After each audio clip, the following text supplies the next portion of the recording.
the illuminated torch. This can be simultaneously a symbol of freedom, a symbol of knowledge and awareness, of enlightenment, and it could also be used as a flame of sacrifice, a flame of those in the know using their knowledge to subvert others and to create sacrifice or immolation in the world. I don't tend to see this symbol as such. I tend to look at this symbol as the flame of knowledge, the flame of the torch of freedom, the torch of liberty, and that's how I tend to look at it. But it goes back to the Babylonian queen, the Babylonian version of Isis in the Trinity. So you had, just as you have God the Father, God the Son, and the Blessed Mother, okay, in the Christian Trinity, the Holy Spirit taking the place of the feminine, of course, in that Trinity. But you have the Egyptian Trinity of Osiris, the Father God, Isis, the Mother, and Horus, the Divine Child. In Babylon, you have this same Trinity. You had Nimrod, the Father, Creator God. You had the Son, which was Tammuz, depicted here, and he's sitting on the lap of the sacred feminine goddess, which was known as Semiramis in this culture. So this is a depiction of her on an ancient coin, holding the cross of the cross of the sun, and a version of the chalice, which could also be seen as a torch. So you have Semiramis depicted here, the rays of the sun reflected from the moon. She is the moon goddess illuminated, the queen of heaven. She's holding the torch of awareness, of liberty, of freedom, of enlightenment. You see it on the back of old American dimes. You see it in Columbia Pictures logo. You see it on Amoco's gas company logo. So in direct relation to the Queen of Heaven is the symbol of the dove. So the dove is how the moon goddess is depicted as being a crescent, a white crescent moon. And the white crescent moon, as it makes its trek across the sky, looks like a dove, a white bird. So, you could imagine this piece as the wings as the crescent moon. And it's making its trek across the sky at night. So this is why the dove was associated, the bird, the dove, is associated with the lunar feminine goddess, just like the falcon was associated with the male solar god, Horus. And the word dove in the French language is columbe, C-O-L-U-M-B-E, columbe. This is why we have so many usages of the word of the word Columbia or Columbus in American symbology. The founder of the country is named after the dove. His name was actually Cristobal Colon, and he was a member of a secret society network. Here you see him giving a secret society hand gesture in this painting. But he was renamed Columbus after the goddess Columbia. See, it's the feminine goddess named after the dove, Columbe. We have the district of Columbia, the name of the capital where the male dominator phallic energy, the seat of male dominator power, is rooted in the United States. And look at where it's at. It's named after the sacred feminine, the dove, Columbia, and it is situated between two states. It is situated between Maryland and Virginia. Maryland, named after the goddess of the Christian Trinity, Mary, and the Virgin, Virginia. So right in between the two feminine states named after the goddess, you have the male phallic symbol of power also taking the name of the goddess. This is a symbolic rape, if you ask me. This is placing the phallic symbol directly in a slot between the two sacred feminine states. The male dominator energy of concentrated, centralized power of this country erected right between the two feminine states of Maryland and Virginia. Here we see the goddess depicted on Columbia pictures. You have Columbia Records, Columbia Broadcasting, Columbia University, with decidedly Masonic symbology on the shield of Columbia University, with the three crowns representing the three Blue Lodge degrees, with the square of base consciousness depicted there as well. But we have to understand, again, that the goddess represents the intuitive side of our consciousness. It represents conscience, the ability to know right from wrong. And that is a protector energy. It is also the aspect that gives birth to the male principle, the savior of the world, the enlightened neocortex. Here we see Mary, the sacred feminine, the limbic brain, the queen of heaven. She's giving birth to the immaculate heart of Jesus, the savior of the world. She is standing on top of the serpent here, the reptile. She's conquering the R complex, the limbic brain, where emotion is born, where care is born in us. Okay? When we listen to our intuition and listen to our inborn knowledge of right and wrong, we conquer the reptile aspect of ourself and we give birth to the Son of the Godhead. And here you see the dove above her head, and here you see the 12 stars depicting the 12 houses of the zodiac. In this image is even more clear how she is a feminine protector. The Queen of Heaven, illuminated by the rays of the sun, is wearing the dark cloak of the heavens, the dark cloak with the stars embedded in it, because she is the Queen of Heaven. You have the crescent moon, because she's the moon goddess. She's being crowned by the angels as the Queen of Heaven, and she is acting as the protector of innocence, the inner child, conscience, care. And again, she's giving birth to the male savior figure, the neocortex, the divine child, the Son, Jesus, and she is holding the serpent at bay. In that case, the sea serpent or the reptile. The limbic brain holds the reptile complex at bay when we make a deep connection with it and we get into our intuitive side and we care. That's where conscience is born from. And that's why this goddess is seen as a protector. She's seen as the watcher of the torch of freedom and liberty, because we have to get in touch with that sacred feminine side of ourselves in order to truly bear conscience and freedom into the world. Here we see in the modern Christian Trinity, the goddess has been removed and replaced with the dove. You have the Father, the Son, and the Holy Spirit represented as the dove, but there is no divine mother. The feminine has been removed and it's been replaced just by the symbol that the sacred feminine goddess was given in the ancient world, the dove, Kalun. Now we're going to see a darker aspect of how the goddess symbology is used. When we look at things, I'll do this one since it's lighter first. You have here the moon and the dove, because this is a sacrifice of how we use money, through credit, building up debt.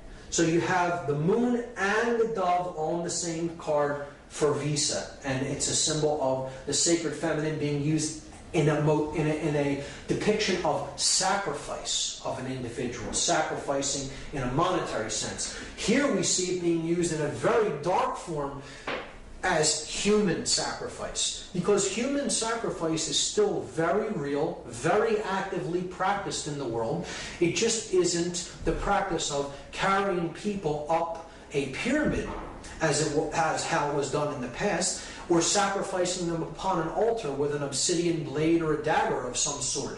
Now, human sacrifice is carried out with the knowledge of everyone around us, and it is done willingly. People go off to sacrifice others and themselves in the act of war.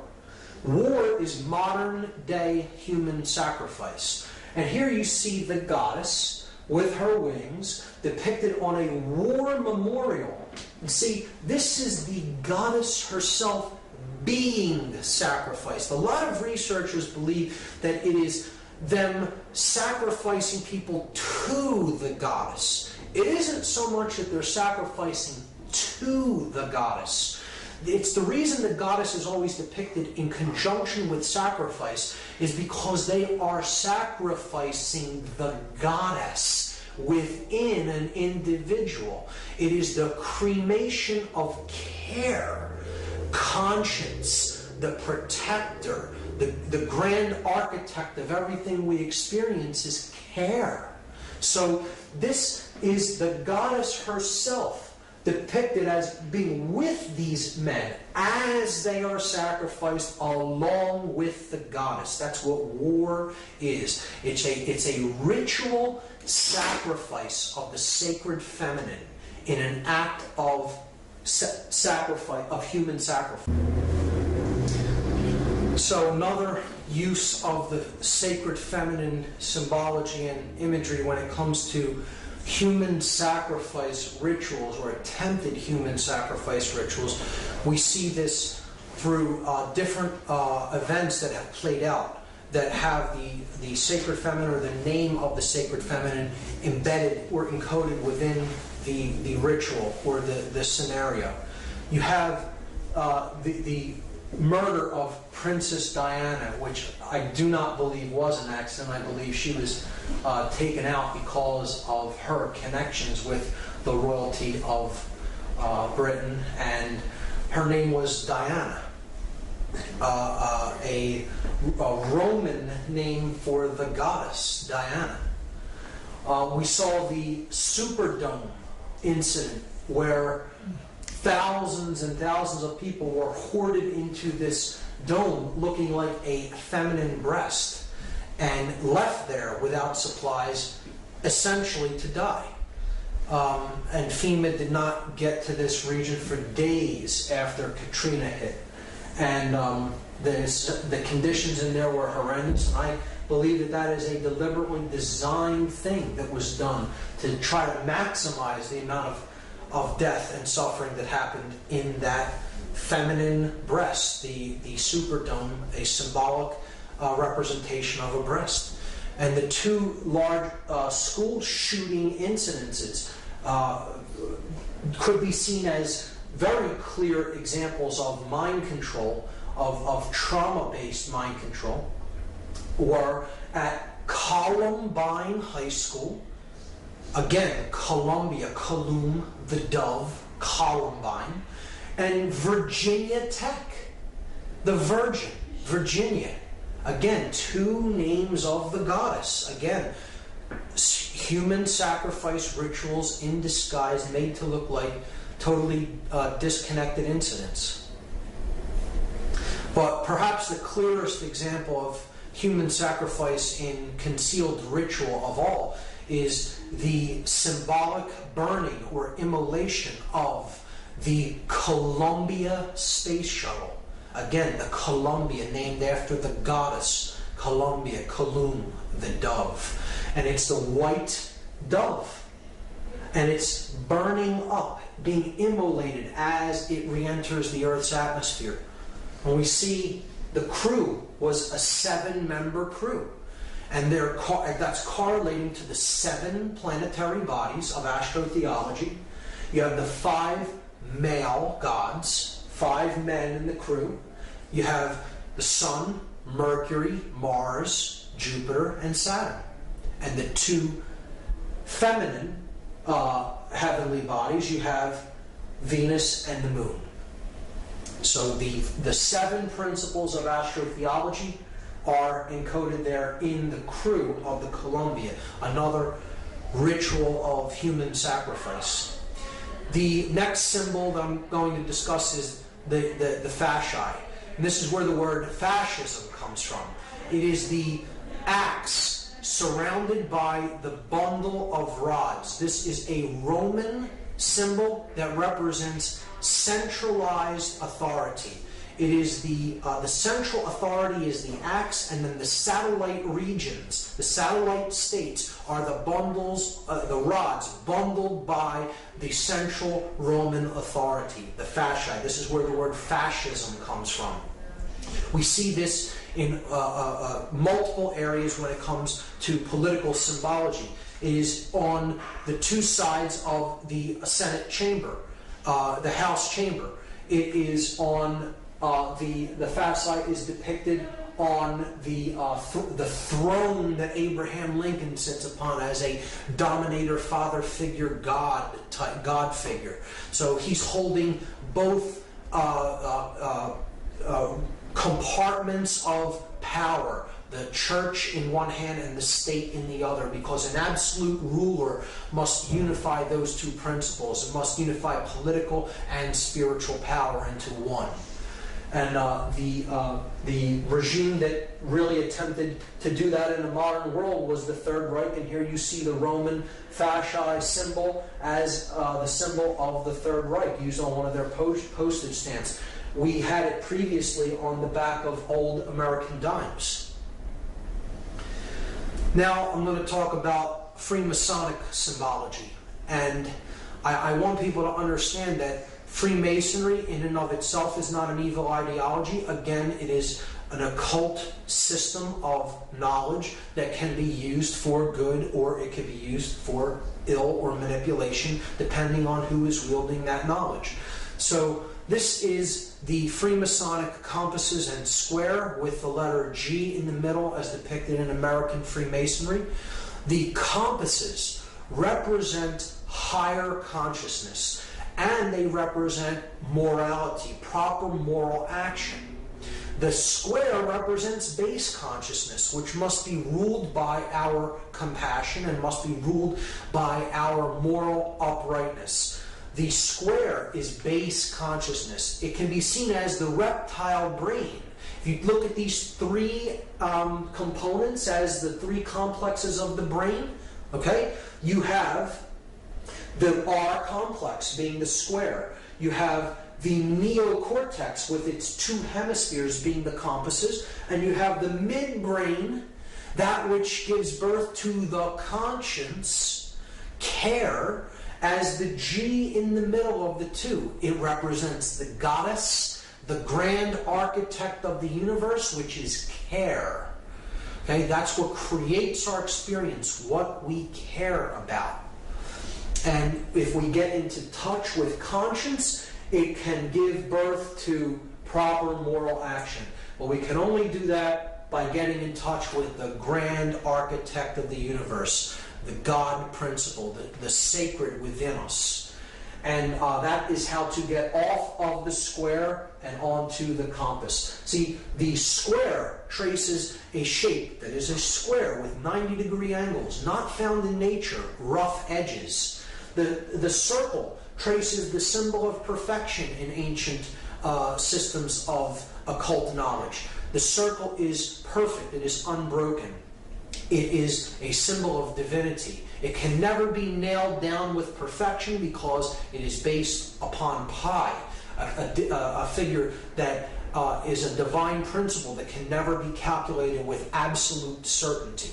So the object is to circle the square and have our compassion and our higher consciousness rule over our lower instincts and our animal instincts. And we do that through getting in touch with the care principle, the generative principle, the G, which is the grand architect of the universe, care, conscience. So it's about moral uprightness, and it can be equally seen by dark builders, by dark masons, to represent quite an opposite. This is how symbolism is in the eye of the beholder, and how the wielder of this symbol determines what it's really being used for based on their level of consciousness. So a dark mason, a rogue mason, a dark builder, so to speak, could see the symbol this way. Man is ignorant. He exists in base consciousness. And I, as one who has perfected myself, have the divine right to rule over the base man, the square, he who is on the square. So it's two different interpretations of the same symbol, one seen in a positive connotation and one seen in a manipulative negative connotation, depending on the eye of the beholder, of the wielder of the symbol. Here's how this has been used in popular culture. In some of these examples, it's subversive. In some, it could be seen as an uplifting symbol.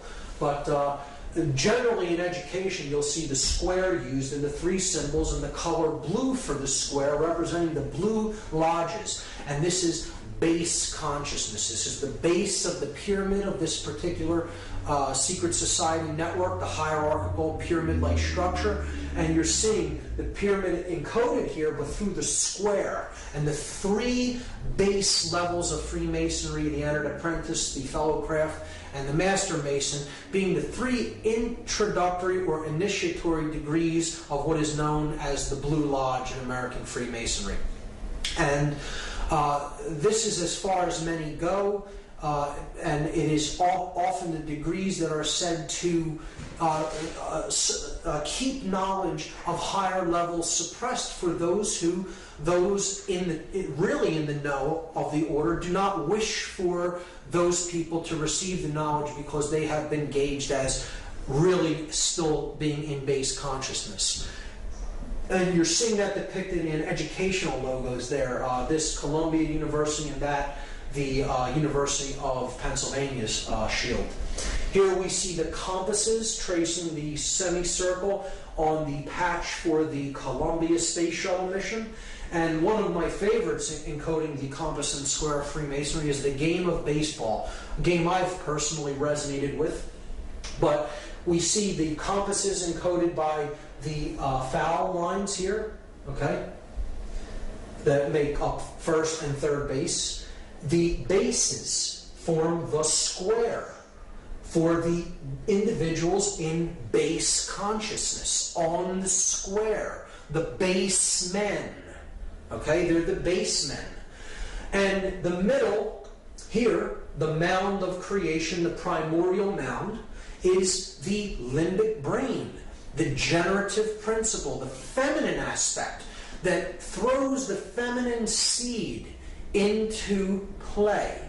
The intuitive principle of the limbic brain, giving information to us, and it is up to us here at the place where the feminine instinct is being given to make contact with it with the male principle. Or in other words, to put it into action with the phallic symbol. You're uniting the male, the bat, and the female, the ball, and putting the feminine aspect of truth into play in the field of consciousness to get it past the base men and to make the journey from base consciousness to higher consciousness to get home. The game of baseball is completely Masonically designed. I don't see that as a negative influence. I'm just pointing out an example of how that symbology is used in the game of baseball. I personally look at that as a positive understanding. The pitcher being the feminine aspect, care, the grand architect of the game. So in these examples, I do see it as subversive. In this one, of course, the compass is used here on this logo from NASA, but we know what happened with that mission. So could be a illusion that dark Masonic elements may have been in control of that particular sacrifice. Who knows? The game of baseball, clearly Masonically designed. I look at that as a positive connotation of the symbolism.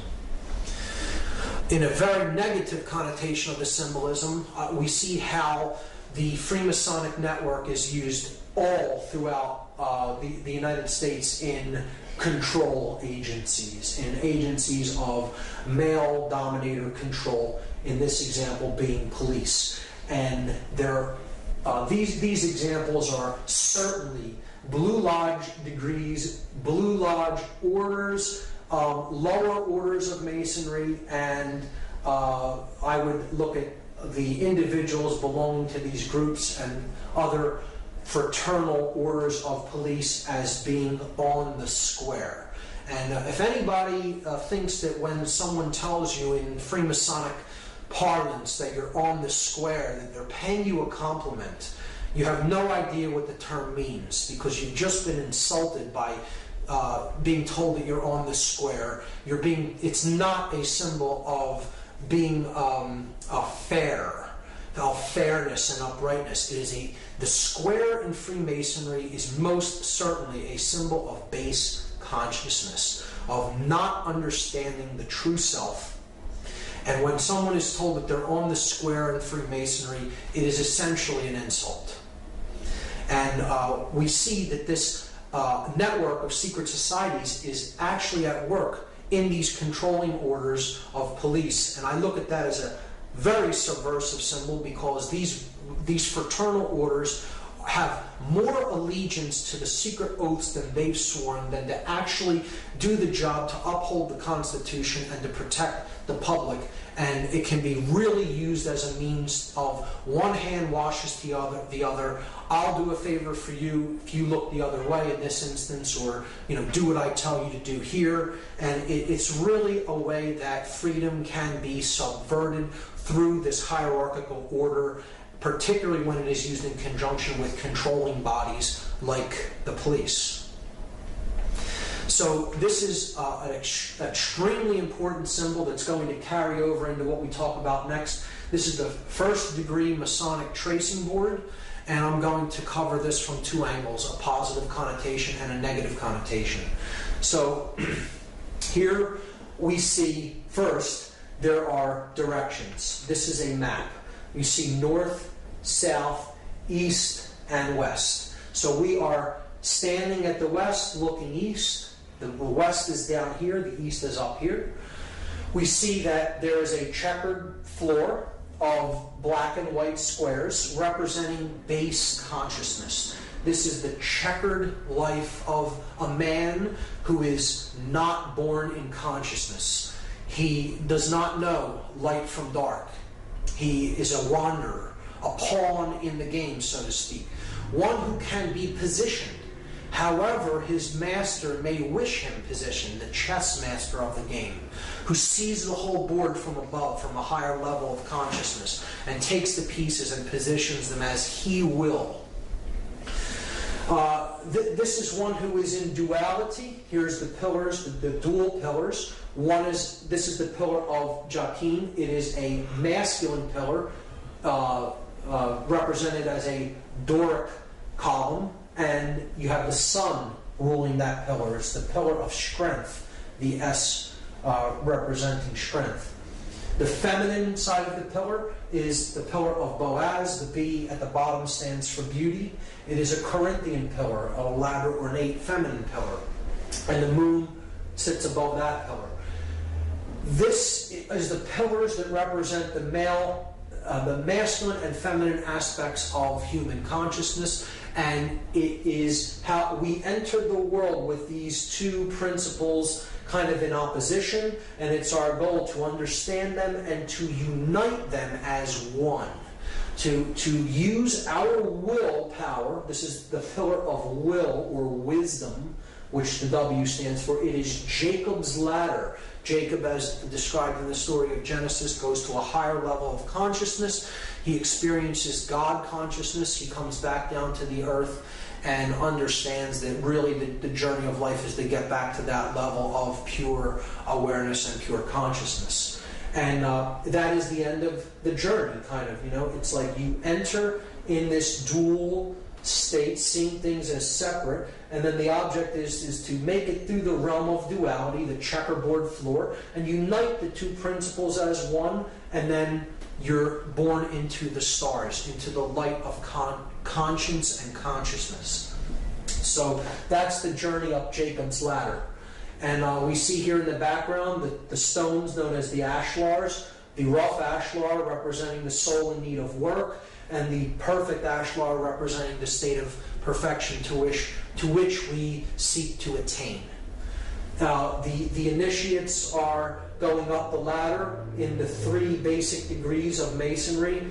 Entered apprentice, who is still on the floor. The fellowcraft, who is in the middle, who has not received the key, which is tied here to the ladder, but he's at the G, where conscience is beginning to be born, the care principle.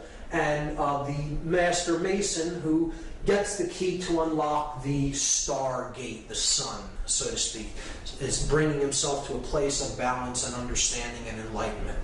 So it's a powerful and positive connotation. It could also be used to represent the left brain and the right brain, the male and female yang and yin energies, and the object is to unify them in the middle to awaken the prefrontal cortex and the pineal gland, to awaken our star gate.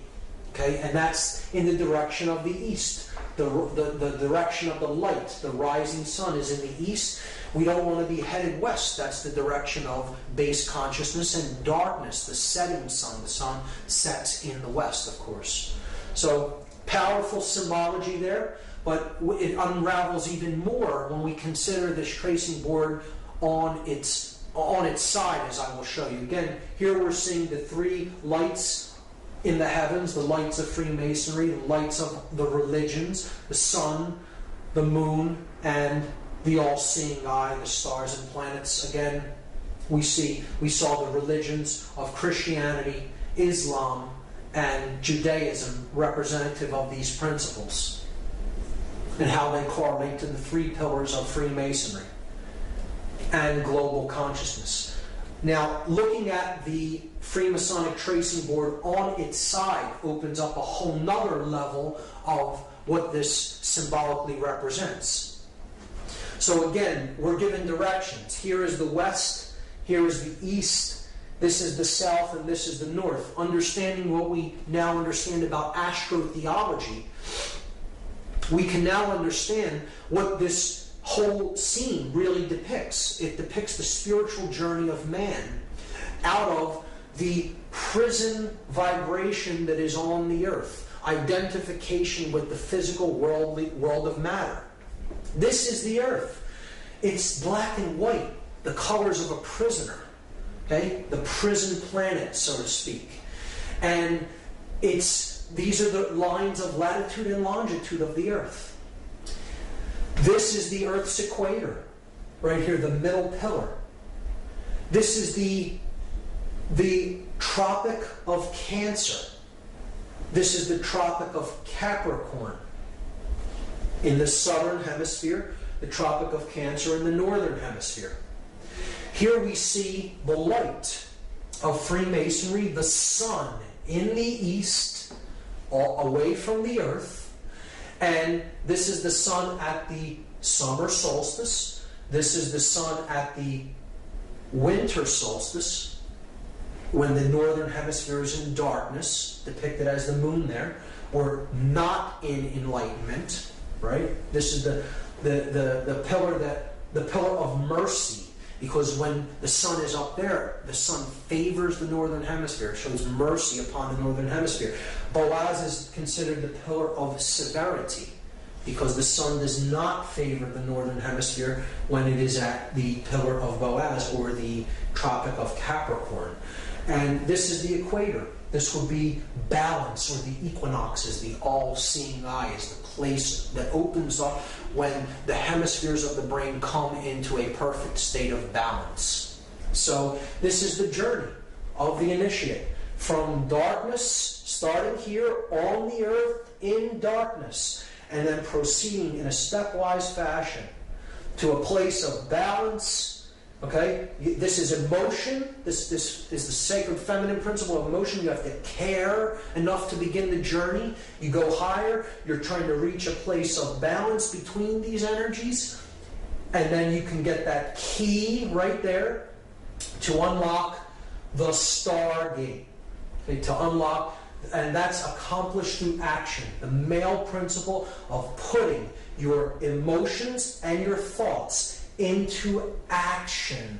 And that is how you get off of the base consciousness and to the stars. Powerful iconography, powerful symbology being used here if you know how to read it. Now, in a negative connotation, a dark builder, a dark mason, may want to look at this symbol in a perverted way. So here's a reversal of it. You see, yes, this is base consciousness and this is higher consciousness, but they'll look at this symbol and say, well, the latter is tilted across toward the left, toward the sun only, and away from the feminine pillar, away from the moon. And our task is to imbalance consciousness toward the male principle only, or the left brain only, because that's what gives birth to a dominator, to one who is bent upon control, a sorcerer of sorts. So this is how a dark occultist would interpret this symbol. I'm God, my will be done. I will use my influence to take those in base consciousness and give them the dark light. Make them think that they're being initiated into something important, but what I'm really doing is imbalancing consciousness to the left brain. And that is what some people are doing with certain individuals who enter Blue Lodge degrees in rogue lodges of Freemasonry. And they're using that knowledge to create more mind-controlled dominators that will listen to them, follow their orders, and they're not really receiving the true light. They're receiving the dark light of male left brain imbalance. That is one way that dark manipulators will see a very powerful, positive, connotative symbol and pervert it and turn it into something completely negative. And here is how that process is used. We see this extremely subversively when it comes to the iconography that is used on police uniforms. Particularly, here's the floor of the house representing base consciousness, the pawn, the checkered man, who cannot understand the difference between light and dark.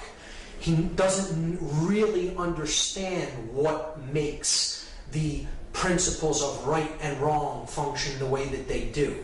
Conscience isn't born in an individual that simply follows orders. Anyone of true conscience would always ask the question, why, before carrying out any action or order given to them by anyone. And we see this, if we look at the symbol of the Fraternal Order of Police having a Masonic third-degree handshake and the all-seeing eye of Freemasonry there, and the three other corners of the pentagram representing the three blue lodge degrees. We also see here the three pillars, and now they're in their proper orientation with the checkerboard floor in between them, with the dual pillars being here and the one pillar being unified at the top. And in that orientation, we see that it forms an inverted pentagram as opposed to a right side up one, just as it is here in the Victoria Police's logo, clearly an inverted five-pointed star, and it is placed along with the checkered floor right around the Temple of Solomon, and then directly on top of the prefrontal neocortex, the third eye. The inverted pentagram, which we already talked about as an extremely subversive symbol representing destruction of spirit and the burial of spirit into the ground beneath the material world. And here we see the double square, another symbol of base consciousness representing the hypercube, which I'll get into, on the third eye on a English police's headdress. So, and there again, the checkerboard floor of the house wrapped around the Temple of Solomon. The temple, the sun and the moon, the left and the right brain. And that's what the symbol actually represents. The Masonic tracing board represents in Freemasonry the Temple of Solomon, the temple within man. It is a representation of the brain, the temple within man, the temple of Solomon, the brain complex. So that is how it is used. And here is a 33rd degree Freemason who I do not consider to be a negative or evil person. I think he understood a lot about what Freemasonry was and how it was used and what its true purpose is. But he did talk about some of how the negative aspects of Freemasonry are used. This is Manly P. Hall.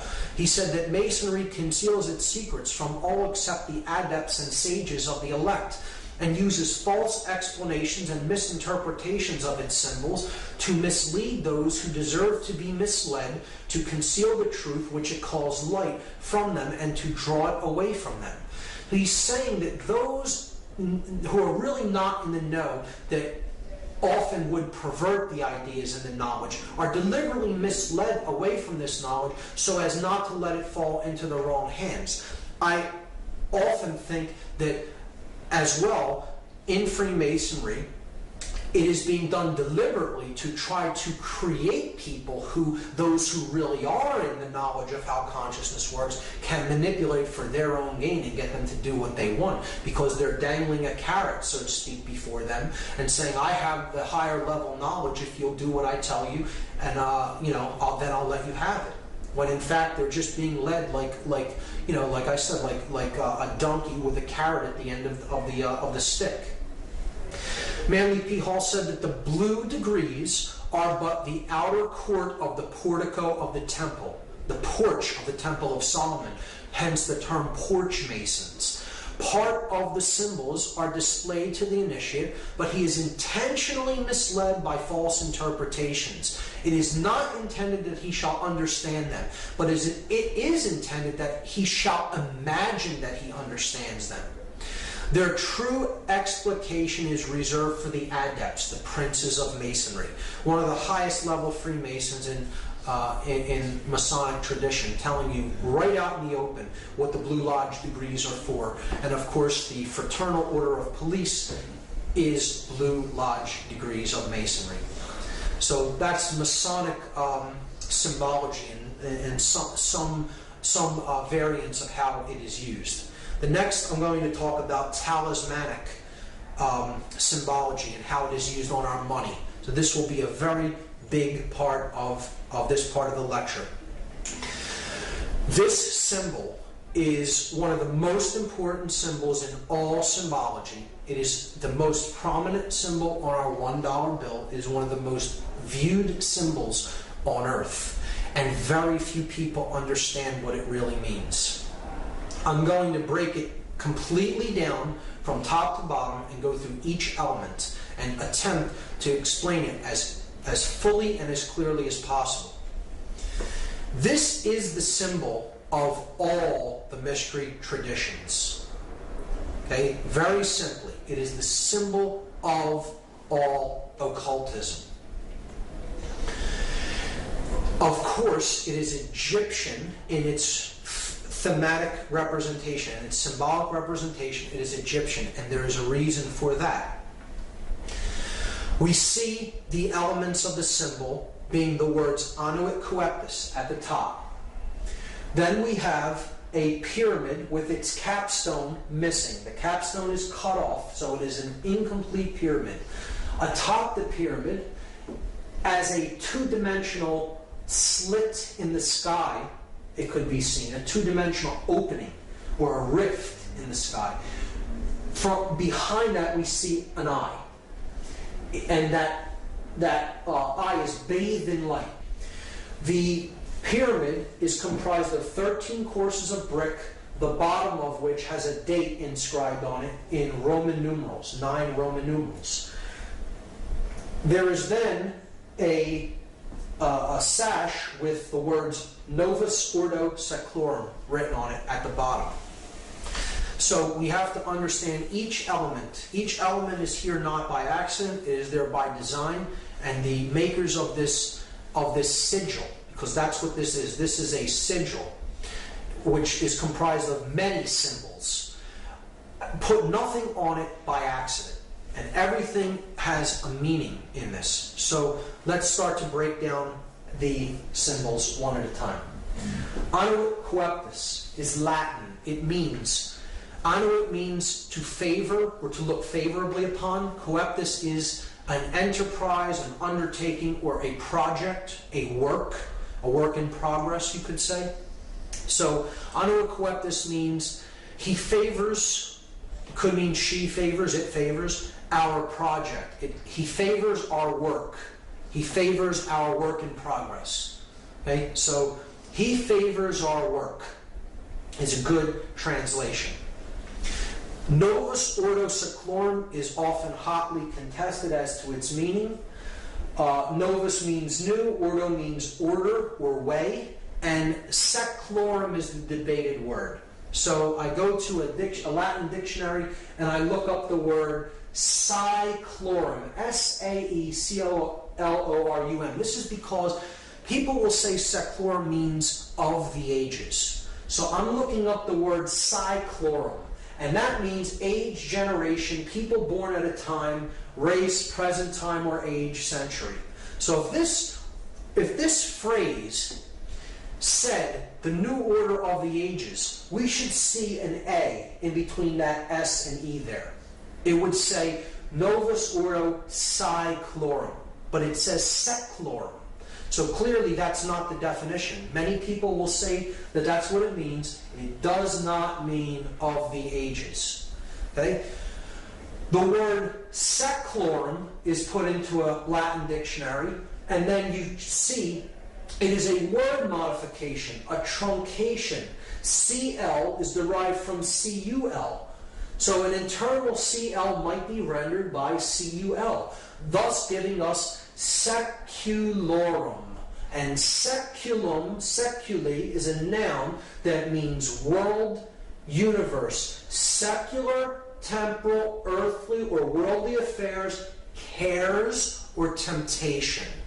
So, clearly, I think this can be solved and agreed upon once and for all, so we don't have to hear this incorrect, connotatively incorrect translation, the new order of the ages. This phrase clearly says New World Order. And that's it. That's what it says. Let's lay this to rest once and for all. Okay? So, he favors our work, the New World Order. And you have an eye in the triangle looking out from another dimension of space into our realm. The light is pouring through the scene from that realm, and a pyramid is being built. So, he favors our work, the New World Order. Who favors the work? What is the work? And what is the New World Order? So, clearly, this is the being that favors the work. This project is the work that's being done. Okay, this is the incomplete project. This is the date that the project could be begun or finished, depending on how we look at the seal. So, we have to understand a little bit about Egyptian cosmology and the main solar god, the solar disk, which we looked at as Horus, as Ra. Set is the dark incarnation of it. Really, all of these principles could be encapsulated as one solar god known as Aten, or Aton. Depending on the spelling, it could be spelled A-T-O-N or A-T-E-N. So, Akhenaten of 18th dynasty Egypt was actually named after this. He's a pharaoh of 18th dynasty. He brought in the concept into Egyptian cosmology of a one God that is the overarching ruling aspect of everything, known as the Aten. And he named himself after this god. Akhenaten means the spirit of the Aten, the solar god. So that is the being here, the Aten. Now that could mean a couple of things depending on how we look at this symbol. But let's just let it be seen as it is the solar principle, the solar God, the God of light, the bringer of light. So it could be also seen as the word Lucifer. Lucifer comes from two Latin words, lux meaning light, and fere meaning to bear or to bring or to carry. So it is the bringer, the carrier of light. Now, this could mean two different things. We have to understand that Lucifer and the Aten are the same basic principle, the same symbolic principle, and they are essentially, they are a dual God.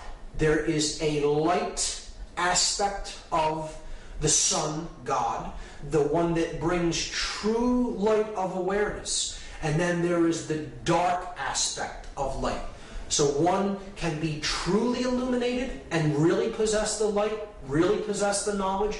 And then there is one who can be born into the dark light. Those who have knowledge of how things really work, but the way they're using it is for the ego. Being my will be done because I view myself as God and separate from everyone else, and I am out there to manipulate and rule them. So either way you look at that symbol there, it is the Aten or Lucifer. It doesn't matter whether you're looking at that symbolically as positive or negative, and I will go over both interpretations, both the positive and negative. However, it can in both aspects, this entity could be seen as Aten or Lucifer. Keep that in mind. If you take the compass and square symbol and place the apex at the top of this symbol, and the base at the same base level where the pyramid meets the ground, you're going to see a very interesting thing emerge. If we just trace the 5 points of the compasses and squares, the 2 compasses, the 2 edges of the square, and then the middle part that both share, the line of symmetry between them. So we go down the compass edges, and we see that the compass points point to 2 letters.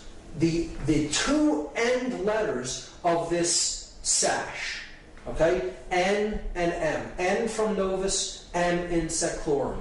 Then we go up the place where the square is used to measure from, the inside edge of the square. And we see that that also points to 2 letters, and they are also both on the opposite edge of this phrase, Anuit Coeptus. So we have the A in Anuit and the S in Coeptus. And now we come down the horizontal axis of symmetry. And we see it reaches 1 letter that is exactly in the middle of this sash, the O from Urdu. These 5 letters, if rearranged, are an anagram for the word Mason, M-A-S-O-N. And this is the symbol of all masonry. It is the symbol of all builders. And who are the builders? We all are the builders. We are all collectively on this planet the co-creators of our collective experience. Whether we are doing that creation unconsciously or consciously creating our experience, we are the builders of this world. And this is what we've built it into, what we currently have right now. So, who are the builders? We are the builders. But there's 2 different types of masons. See, there are masons that build with stone. They build the pyramid upward. They're building with stone. If you connect these 5 symbols as they are connotatively used in this seal, they form an inverted, skewed pentagram. And an inverted, skewed pentagram, if you look into dark occultic symbology, is always used as a symbol of pact. pacts. It's a symbol of pacts, of promises made, to be something to be fulfilled, to be delivered upon completion of something else. So again, we saw that these four arms represent the material world, depicted as the upward pointing pyramid, the brick, the physical object, and they are crushing the spirit, the fifth element, into the ground, burying it under the weight of the pyramid. See, the dark builders, the dark masons, those who are building toward a world of male domination, the blade. See, they're building with bricks. The bricks are people who are trapped in physical five-sense reality and left-brain prisonhood. They are those who can not change. They have one form, and it's hardened. A brick was once malleable clay that could be shaped, molded, take different forms. It flows easily. Change comes easily to it. But when it is baked in the left brain, solar, male dominator consciousness, it becomes hard and immobile and immovable. It becomes a brick. And that's what the male dominator world is being built with. The bricks baked into one form, the unit form.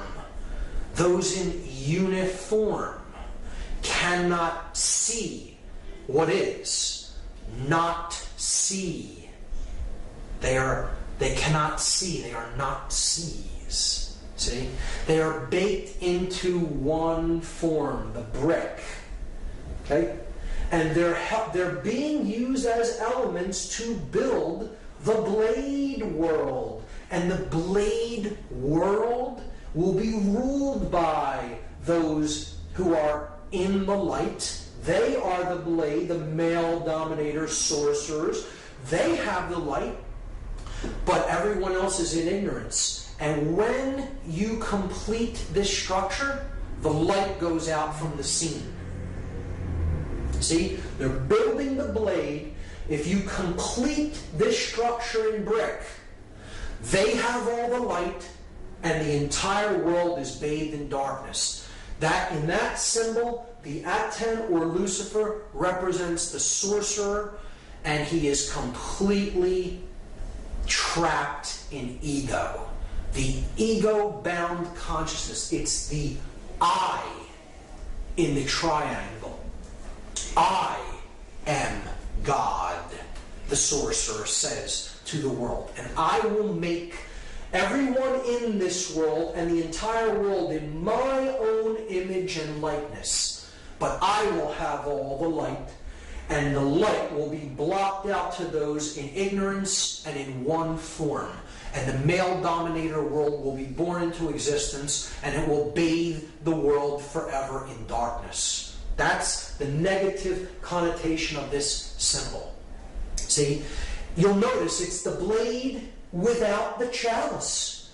See, these other 3 points make the chalice, but it's gone, it's ghosted.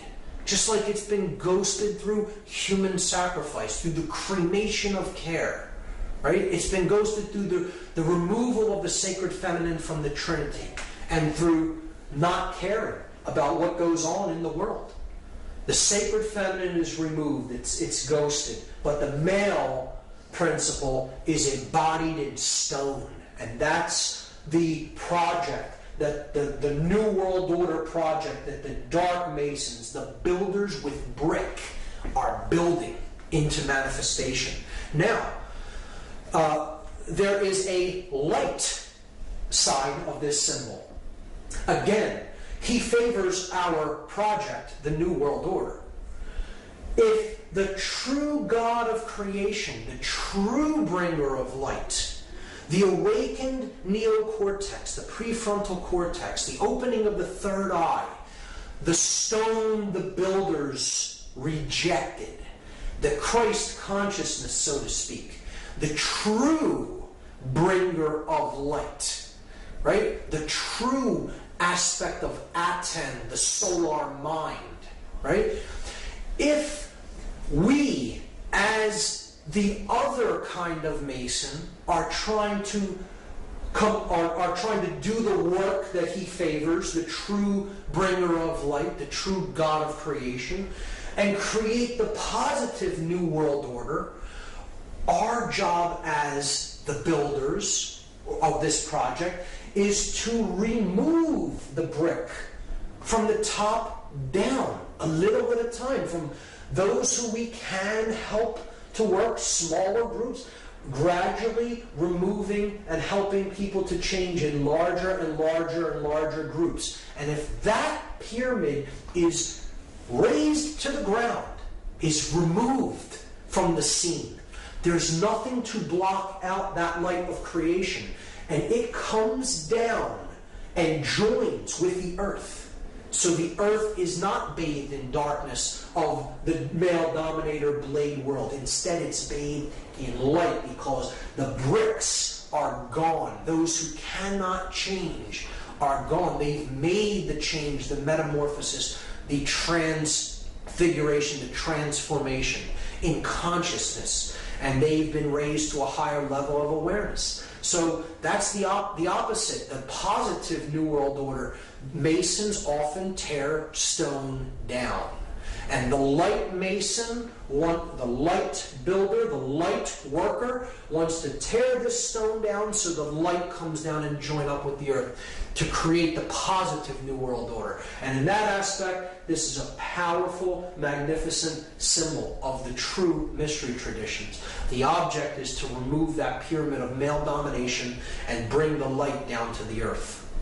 So we see that this is the symbol of Solomon encoded into it. The male aspect, here's the the yang light aspect of consciousness, combined with the feminine yin dark aspect of consciousness to create the seal of Solomon. As above, so below. The Hermetic principle encoded into the seal of Solomon. So he depicted there. But it is the body unified with the spirit within the temple of man, the mind, the sun and the moon, the left and the right brain, to create the stone, the philosopher's stone, the opening of the third eye, the pineal gland, known as the stone the builders rejected. Because the dark builders reject that light of awareness and consciousness, and they are trying to block it out by completing that pyramid in stone. So that is my analysis of that symbol, and it's amazing when you get into it and really study it for yourself and really go deep into the symbology. And it gets even better when you start to look at that date on the bottom of the pyramid, because that date is MDCCLXXVI in Roman numerals, and that totals 1776. And here's how it breaks down. This is a chart of the letters and their corresponding numerical values. So if you just do the math, M is 1000, D is 500, C is 100, you have it twice there, so you're up to 1700. L is 50, that's 1750. X is 10, which you have twice, so that's 1770. V is 5, that's 1775. And I is 1, 1776. So what we're going to do now is something called gematria. It is Kabbalistic numerology. It's an occultic form of numerology, and it's very simple. It is simple addition or counting of these numbers. And we can combine them in different ways depending on which numerals we add together. And we understand that all of the added values are identical, and they mean the same thing in occultic numerology. So 1776 is the number that we get when we add these Roman numeral values together. And what we are going to do in this example is we're just going to take the 1 and add it to the 6 and leave these two 7s. So we get 777. And anyone familiar with Judaism or Kabbalah may know that that is a symbol of God. It's a number that represents the Trinity of consciousness in its perfect form. The 777 is the aspect of the divine in man. It is thought, emotion, and action, the three aspects of our consciousness, having reached the place of the gods, the seven entities of the skies: the sun, the moon, Mercury, Venus, Mars, Jupiter, and Saturn. The seven gods that can be seen with the ancient world, a representation of the seven chakras of energy in the body. So 7 is a symbol of completion, perfection, and God. It tripled is a representation of God. So if we add the 3 sevens together, it totals 21. And 2 plus 1, this is the parents and the child, the father and mother, the creator God and the sacred feminine, and the divine child. And then that totals 3. 2 plus 1 is 3. So all of these values can be seen as identical, or they mean the same thing. They are numbers that represent God, or completion, perfection. The divine has been awakened and realized. So they can be used interchangeably in systems of occultism. And again, 3 being the number of unity, of unification of thought, emotion, and action, the triune being, the 3-in-1 God, right? The Trinity.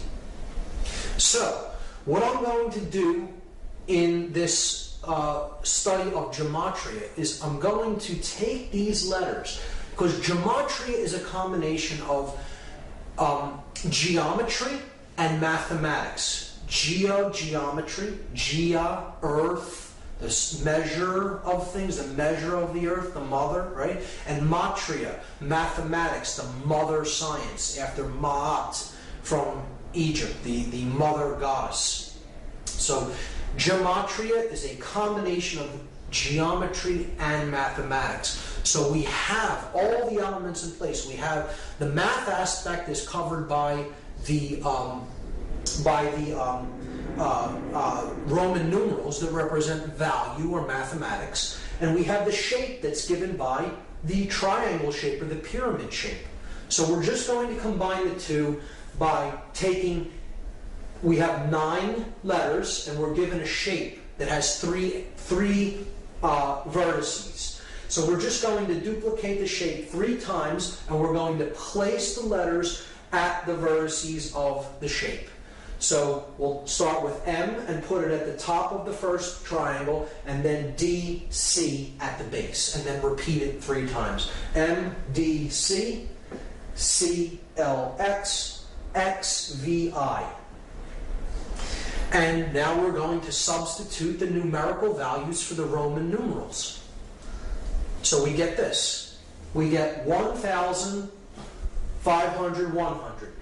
100, 50, 10. 10, 5, 1. So you see a pattern emerge there. At the top of the pyramid, in every example, we see a clear pattern. 1,110. Now, in mathematics, those are known as powers of 10, or powers of a 10, at 10, powers of at 10, at the top of the pyramid. Because at 10, no matter how you look at it, is at the top of the pyramid. This is a play on words that works out in the English language, and it is not an accident. These are perfect numbers of base 10 numerology, base 10 mathematics. And the powers of a 10, the powers of at 10, are indeed at the top of the pyramid. At the bottom of the pyramid, we have 500, 100, 50, 10, 5, and 1. If we add those for each base, we have 600 at the base here and 1,000 at the top. 60 at the base here, 100 at the top, 6 at the base here, and 10 at the top. We can then simply remove all the zeros because zeros don't add to anything in gematria. So they can be removed. So we see that it simply boils down to this. 1's at the top, 6's at the bottom. And now we can combine them into one pyramid. And you have at the top 1, 1, 1, where the three pillars, the three aspects of consciousness, thought, emotion, and action, the three pillars of Freemasonry. At the bottom, 666, 666, the number of beast or base consciousness. And noticing that 3 correlates to 777, because if you add 777, you get 21. If you add 2 plus 1, you get 3. So 777 and 3 are identical. So you could simply substitute 777 for anything that totals 3. Like 1 plus 1 plus 1.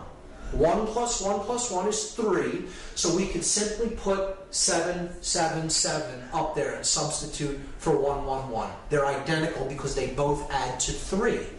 So we have God at the top, the light, the beast or base consciousness of illusion and identification with the physical world at the bottom of the pyramid, captured in stone, in one form that cannot change. Illusion, ego identification. So, if now we reduce them again. So we add 7 plus 7 plus 7, we get 21. We add 6 plus 6 plus 6, we get 18. And this is what is meant by counting the number of the beast. That's what we're in the process of doing. It's a prescription for gematria given in the book of Revelation in the Bible. We add 21, and of course, as we saw, that totals 3, the number of God, and 18, 1 plus 8 totals 9, the number of ego and illusion. Why is 9 the number of ego and illusion? Well, here's why. The number 9 has very significant mathematical properties, and they are shown to us in addition to the number 9 and in multiplication of the number 9. So this side of the table is an addition table, this side of the table is a multiplication table. 9 plus 1 is 10. 1 plus 0 reduces to 1. We're simply adding the final result, the digits of the final result together. So look, we're back at where we started adding to 9. 1. So adding the 9 was like adding 0. Okay? 9 plus 2 is 11. 1 plus 1 reduces to 2. It adds to 2. So we're back to 2. So again, adding the 9 was like adding a 0. You do this with any number. 9 plus any number gets you back to the same number once the result is added together, or what is called in gematria reduction. You're reducing a 2-digit or 3-digit or 4-digit value down to one number. You will ultimately come back to the same value that you started with, because to add 9 is to add illusion, or to add ego, or to add base consciousness. And when you add the beast, when you add base consciousness, you can never affect any change in value. You bring no value to the equation. You are adding 0. You are adding nothing. You are adding illusion. Now, the multiplication of 9 is a different result. 9 times 1 is 9. 9 times 2, 18. Add the 1 and the 8, you get 9. 9 times 3, 27. Add 2 plus 7, you get 9. 9 times any number, no matter what it is. You add the resultant digits, you will come back to 9. So what this is saying symbolically is multiplying base consciousness only gets you more base consciousness. You can never create anything new with ego and illusion and base consciousness. So this is why 9 is the number of illusion and base consciousness, and as such, it is synonymous with 666, or the number of the beast. One thing I should mention is that the date 1776 is simultaneously the year that the Declaration of Independence was signed in the United States, and it is a document declaring human sovereignty, and that our rights come from our Creator, whatever we happen to envisage that Creator or that force as, and not from man. But it also is the date of the birth of the Bavarian Illuminati order, and that happened on May 1st, 1776, which is a Luciferian dark occultic Sabbath known as Walpurgisnacht. May 1st, May Day of 1776 is when the official Bavarian Illuminati, the Order of the Illuminated, came into being. So there's a dualism even inherent in that date. You can look at the Dark New World Order building upward from 1776 in earnest, from the time when this dark occultic order came into manifestation, and the object of the light New World Order to bring the light down by removing the bricks and getting back to the understanding of personal sovereignty as encoded in the Declaration of Independence. When we look at it, we see that these two numbers, 777 representing God or completion or perfection, and 666 representing illusion or base consciousness, they total 9 and 3, and that brings us to the occultic number 93. To go from the illusion to the real, to go from the illusion to the true source of power, to go from base consciousness to divine consciousness or compassion. And that is the process of going from the 9 to the 3, because the 9 drops away, it's illusion. 9 plus 3 is 12. 1 plus 2 goes back to 3. So the 9 falls away, being illusion. To go from the 9 to the 3, and this is a number that represents willpower. We make this journey by an act of personal will, and it is an act of love. Love and will, we will see later, are identical forces. Keep the number 93 in mind.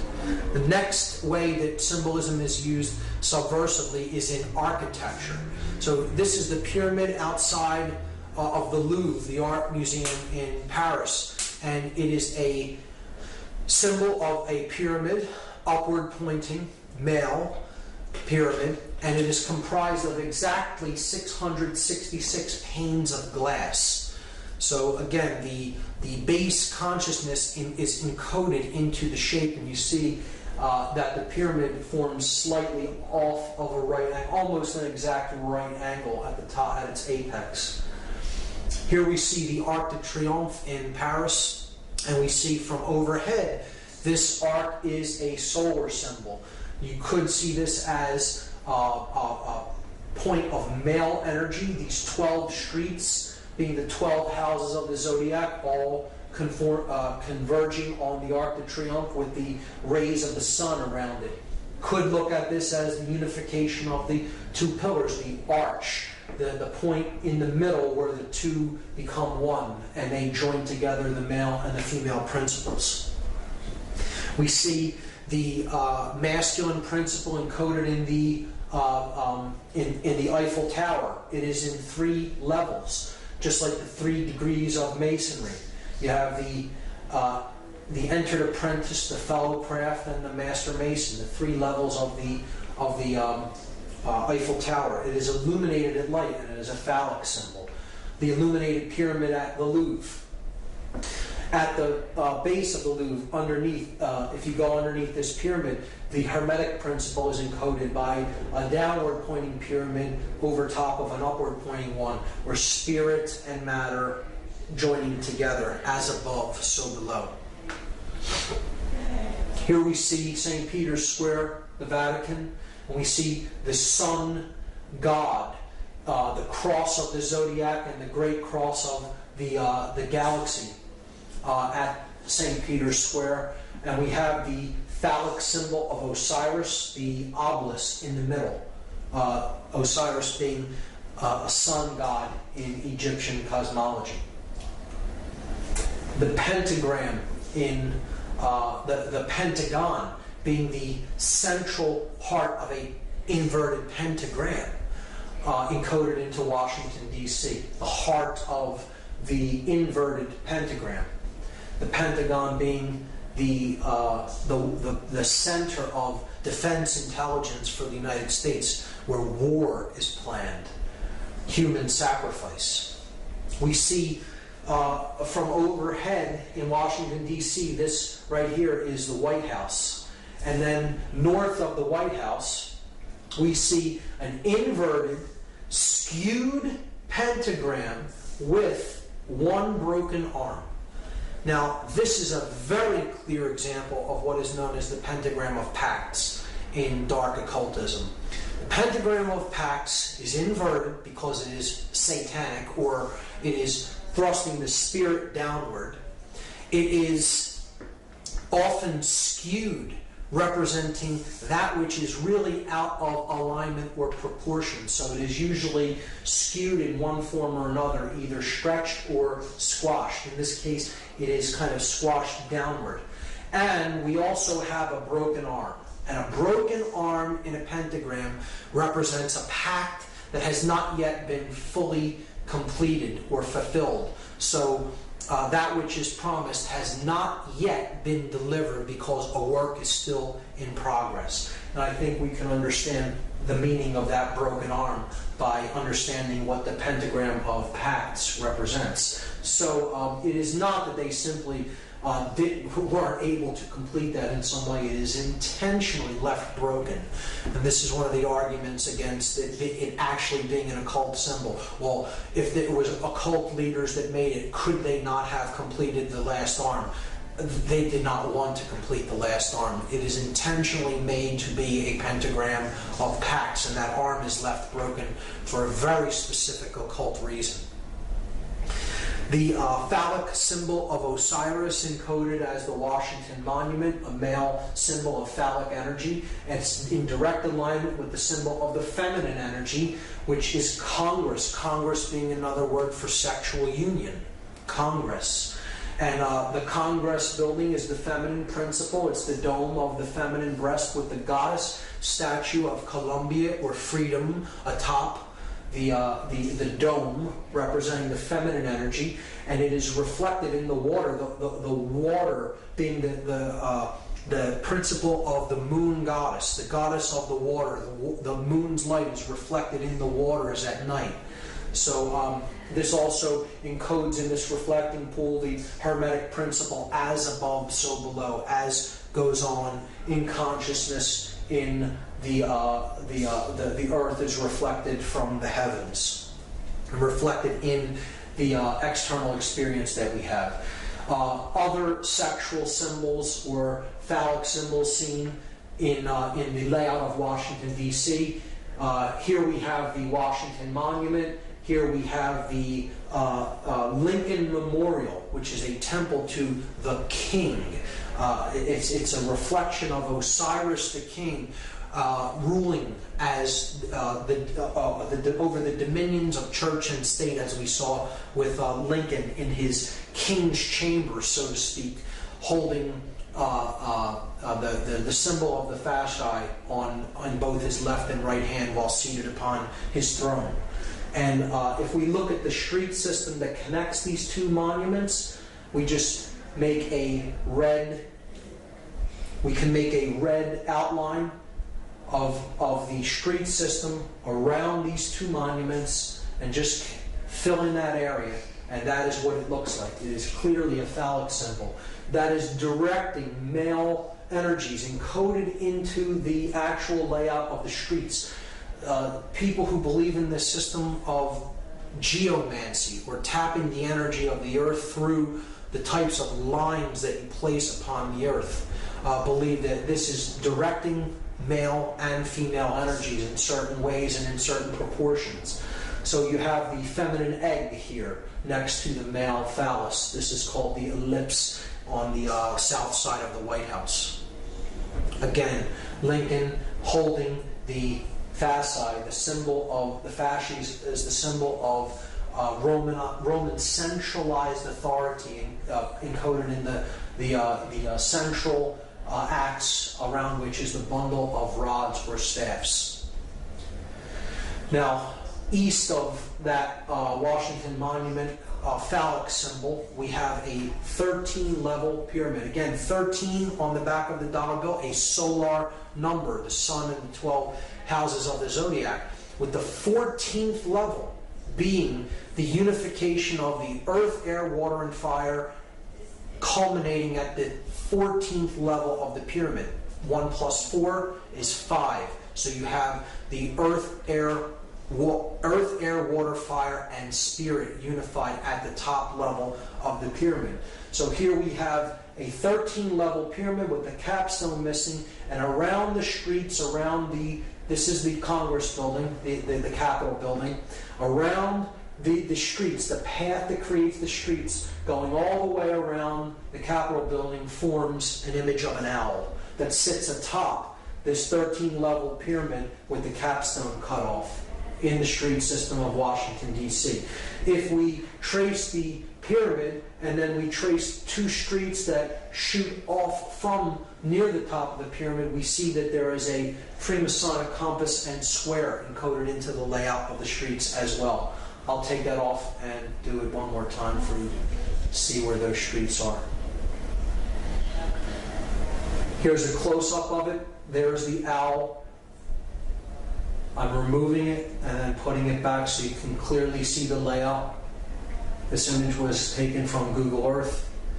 And the owl, again, is that Babylonian deity that the Ammonites worshipped. They often worshipped it as Molech, and here it surrounds the sacred feminine. Again, it's the same principle as codified in the cremation of care ritual. The sacred feminine of conscience, of care, is being sacrificed to the Babylonian owl/bull god, Molech. It's in the belly of the beast.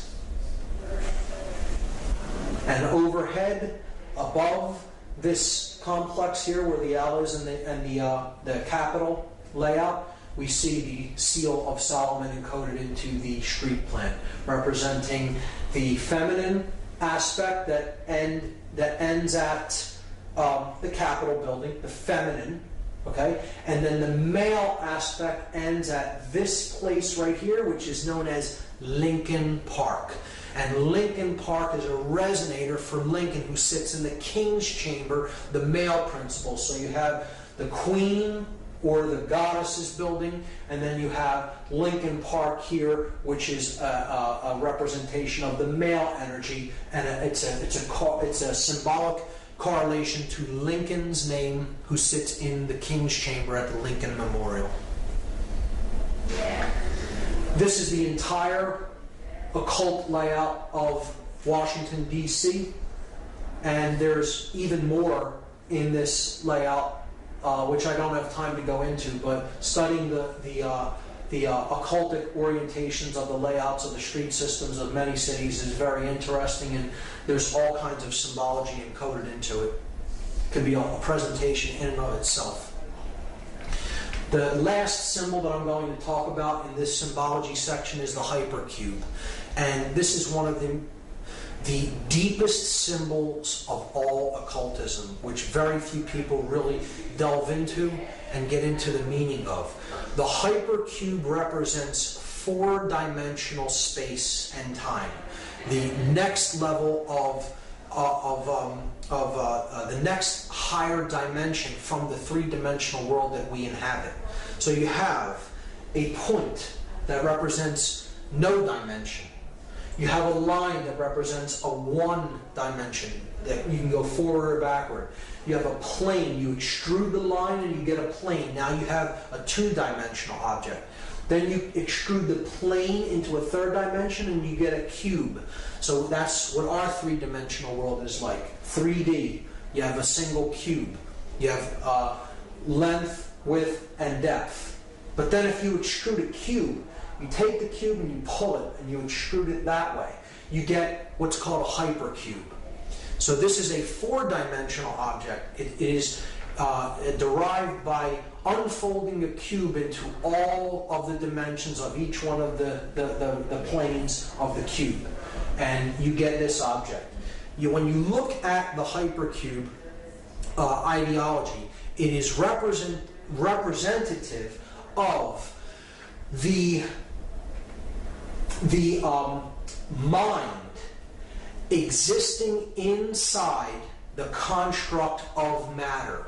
So you have matter being the outer part of the cube, and then mind is the inner part of the cube.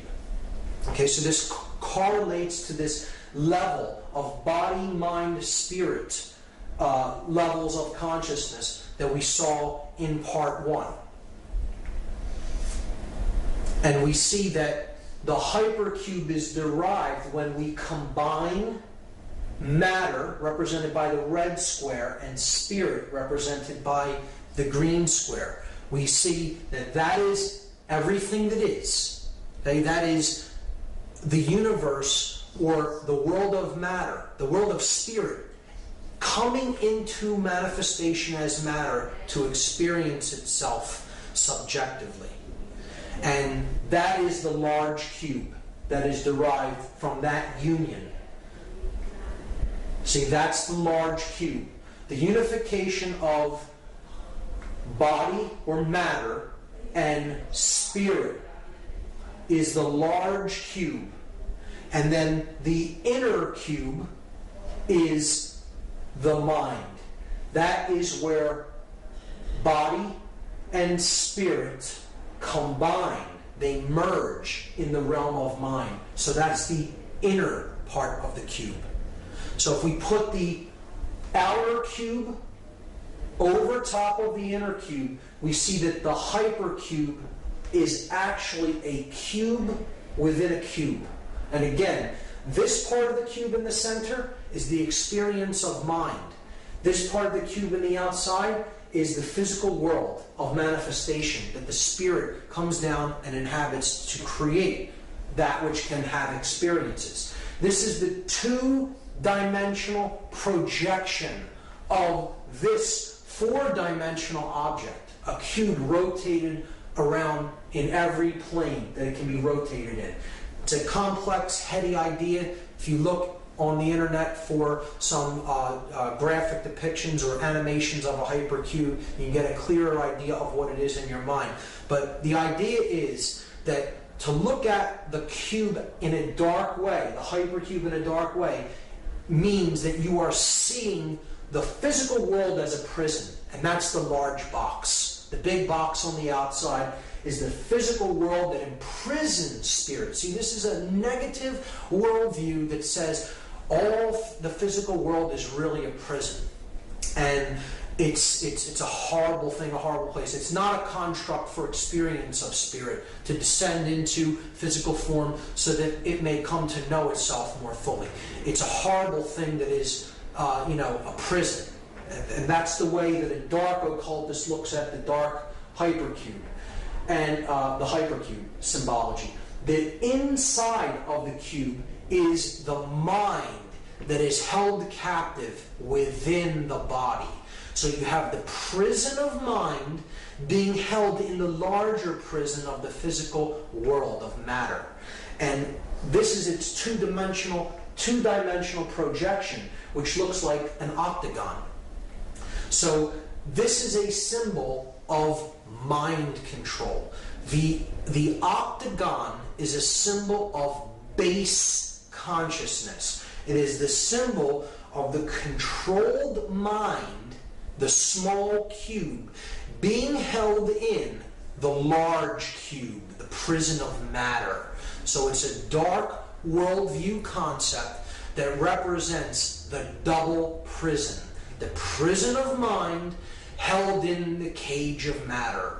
And what do we see the hypercube or the octagon used to represent? We see it as a male dominator sport that involves the potential of destroying the brain. Extremely violent male dominator sports, cage fighting, where the brain isn't respected. Go into a cage and smash your opponent into unconsciousness and do all kinds of damage to the brain. The octagonal hat, the 8-cornered hat that law enforcement officers wear. It's another total assault on the consciousness of people who take the jobs as enforcers or controllers.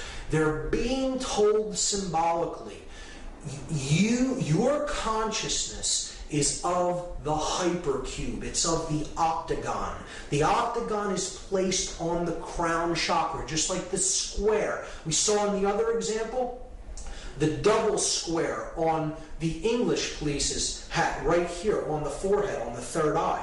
Again, the double square is representative of the octagon, the two squares being combined in an 8-sided shape. If you complete the corners, you get the octagon if you connect the corners. But the 8-cornered hat is the octagon being worn on top of the crown chakra as another occultic insult, an insult in symbolism to the mind-controlled controllers, the controllers who they themselves are under deep forms of mind control to do a job that is a deeper suppression of their spirit and others. Because the hypercube is seen in one more place, and it is ubiquitous. It is everywhere. It is on every metropolitan street corner, the stop sign. Encoded in red, and it has the word stop written on it, and this is saying to the consciousness, stop. Stop the journey. Stop your movement. Stop the progression of spirit. Just stop and stay in the double prison. Stay in the hypercube. The prison of mind encoded and captured in the prison of matter.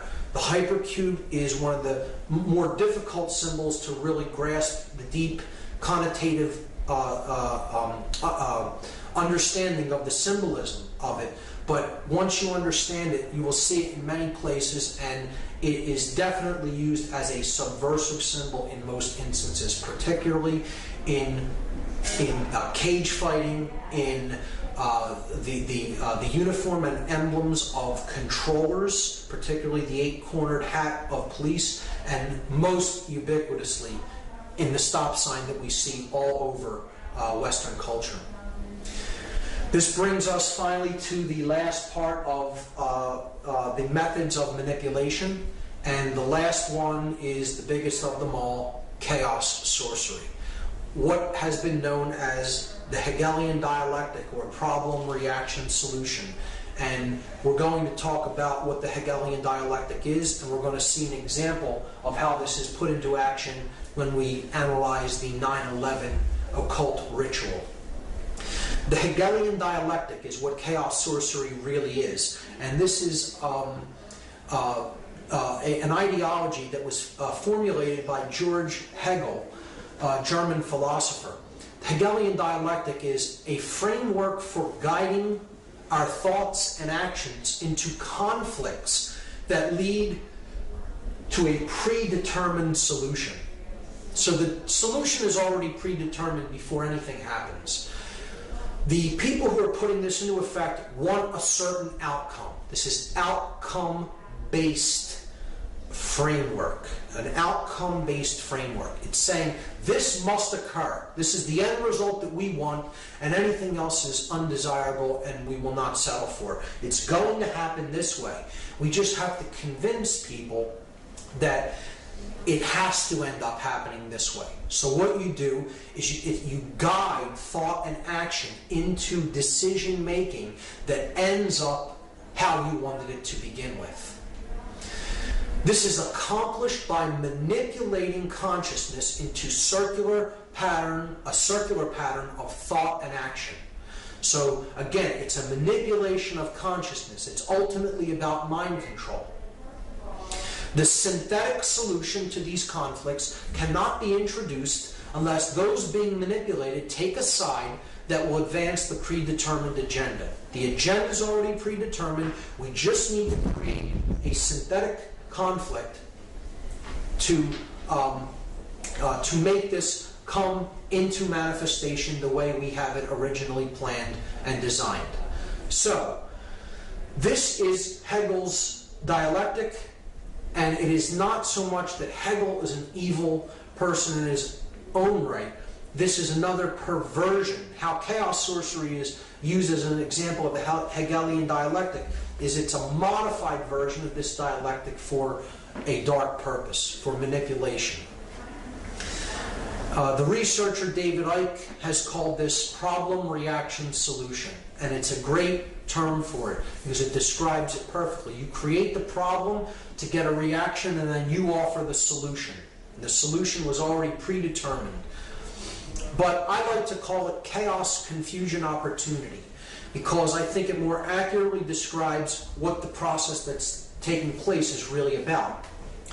You want to create chaos. You need a chaotic situation created, because the reaction that you're looking for is confusion, not knowing what to do or how to act appropriately to the situation. Once confusion enters the mix, you have fear-based consciousness. So the person is willing to accept all kinds of limitations and control to go back to order.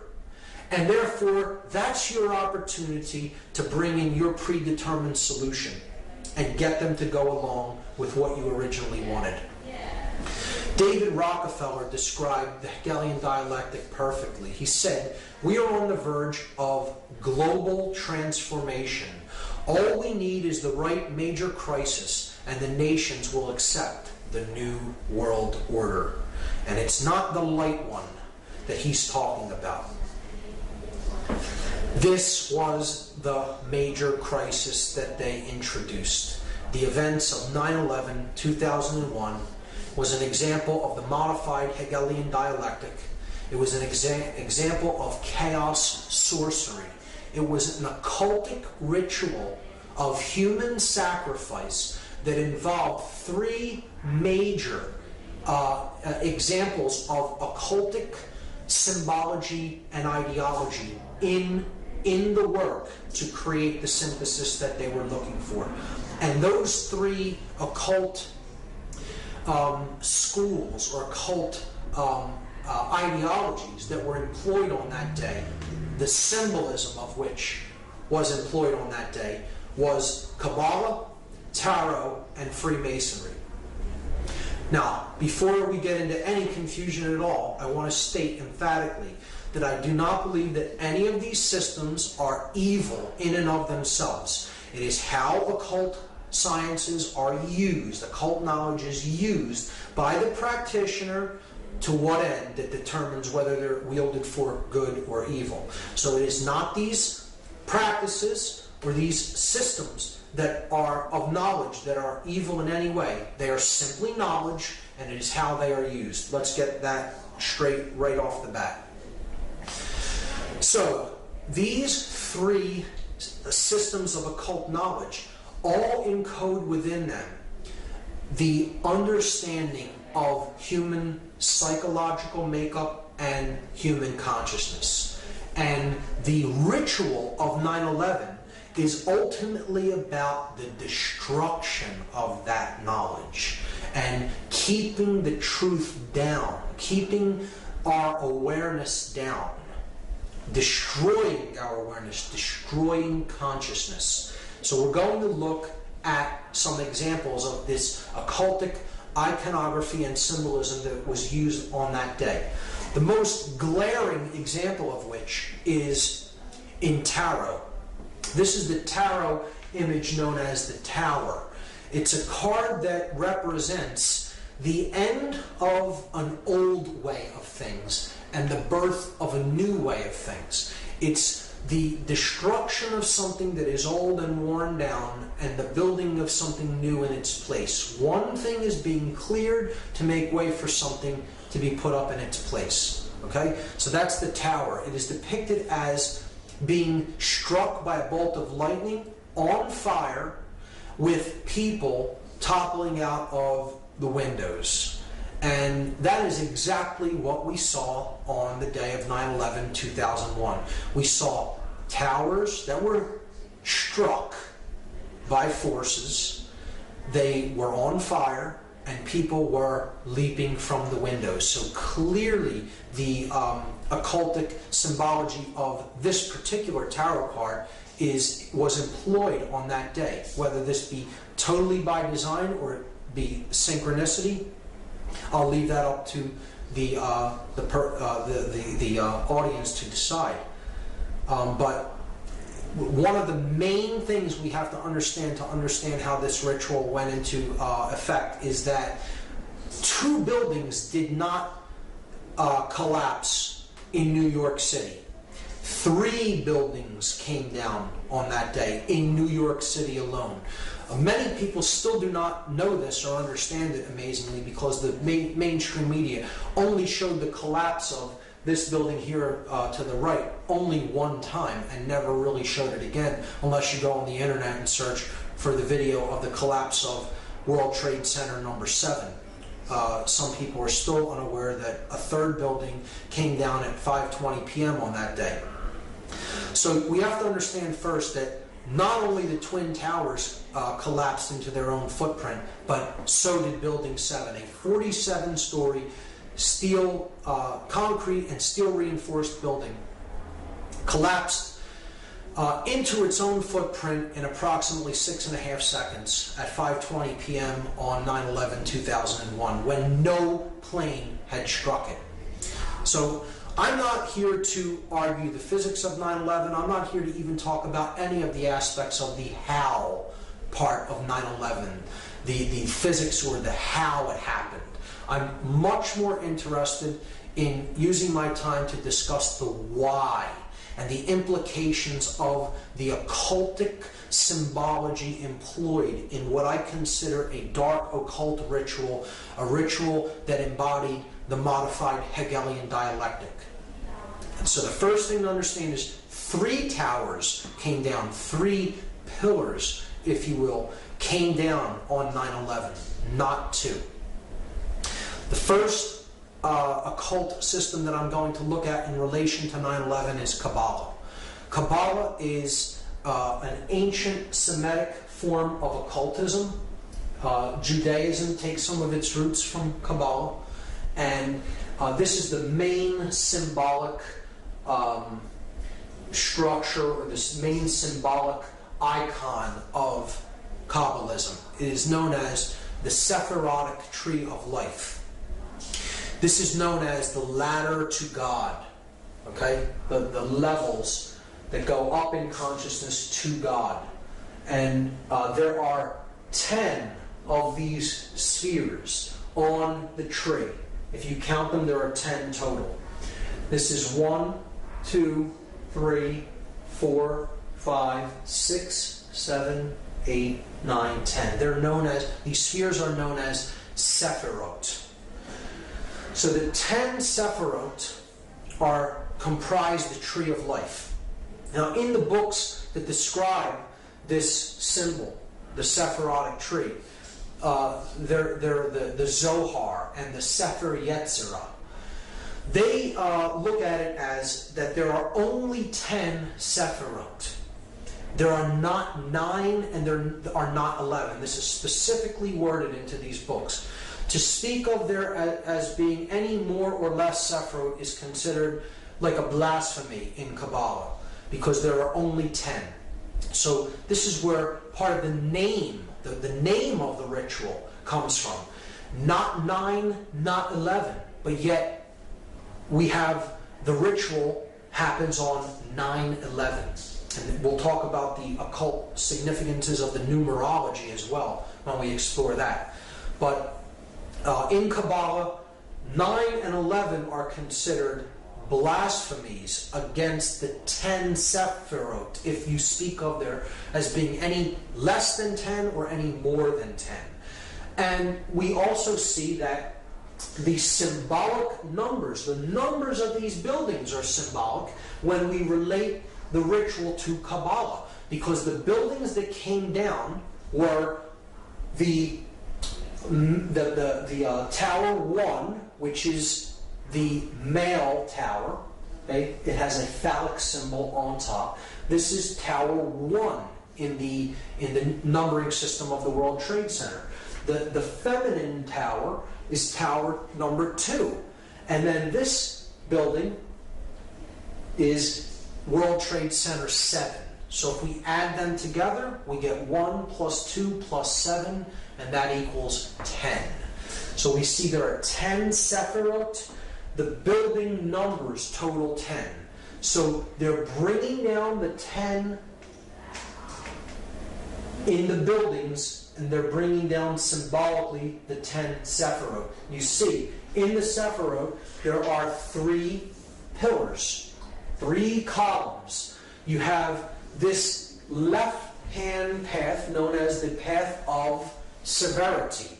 You have the right-hand path that is known as the path of mercy. Again, these are corollaries to the Freemasonic pillars.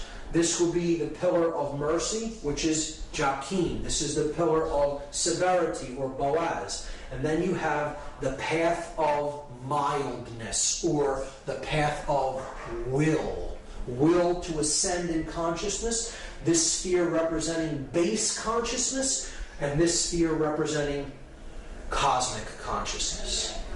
Without going into very deep explanations of what each Sephirot represents, just understand that this middle pillar is the synthesis between these two. This represents too much male aspect or control. This could be too much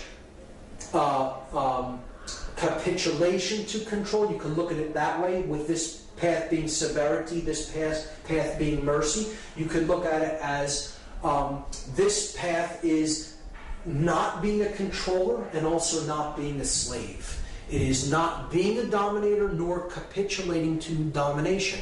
Therefore, the middle way, as it is called in Buddhism, the unification of male and female, the chemical wedding.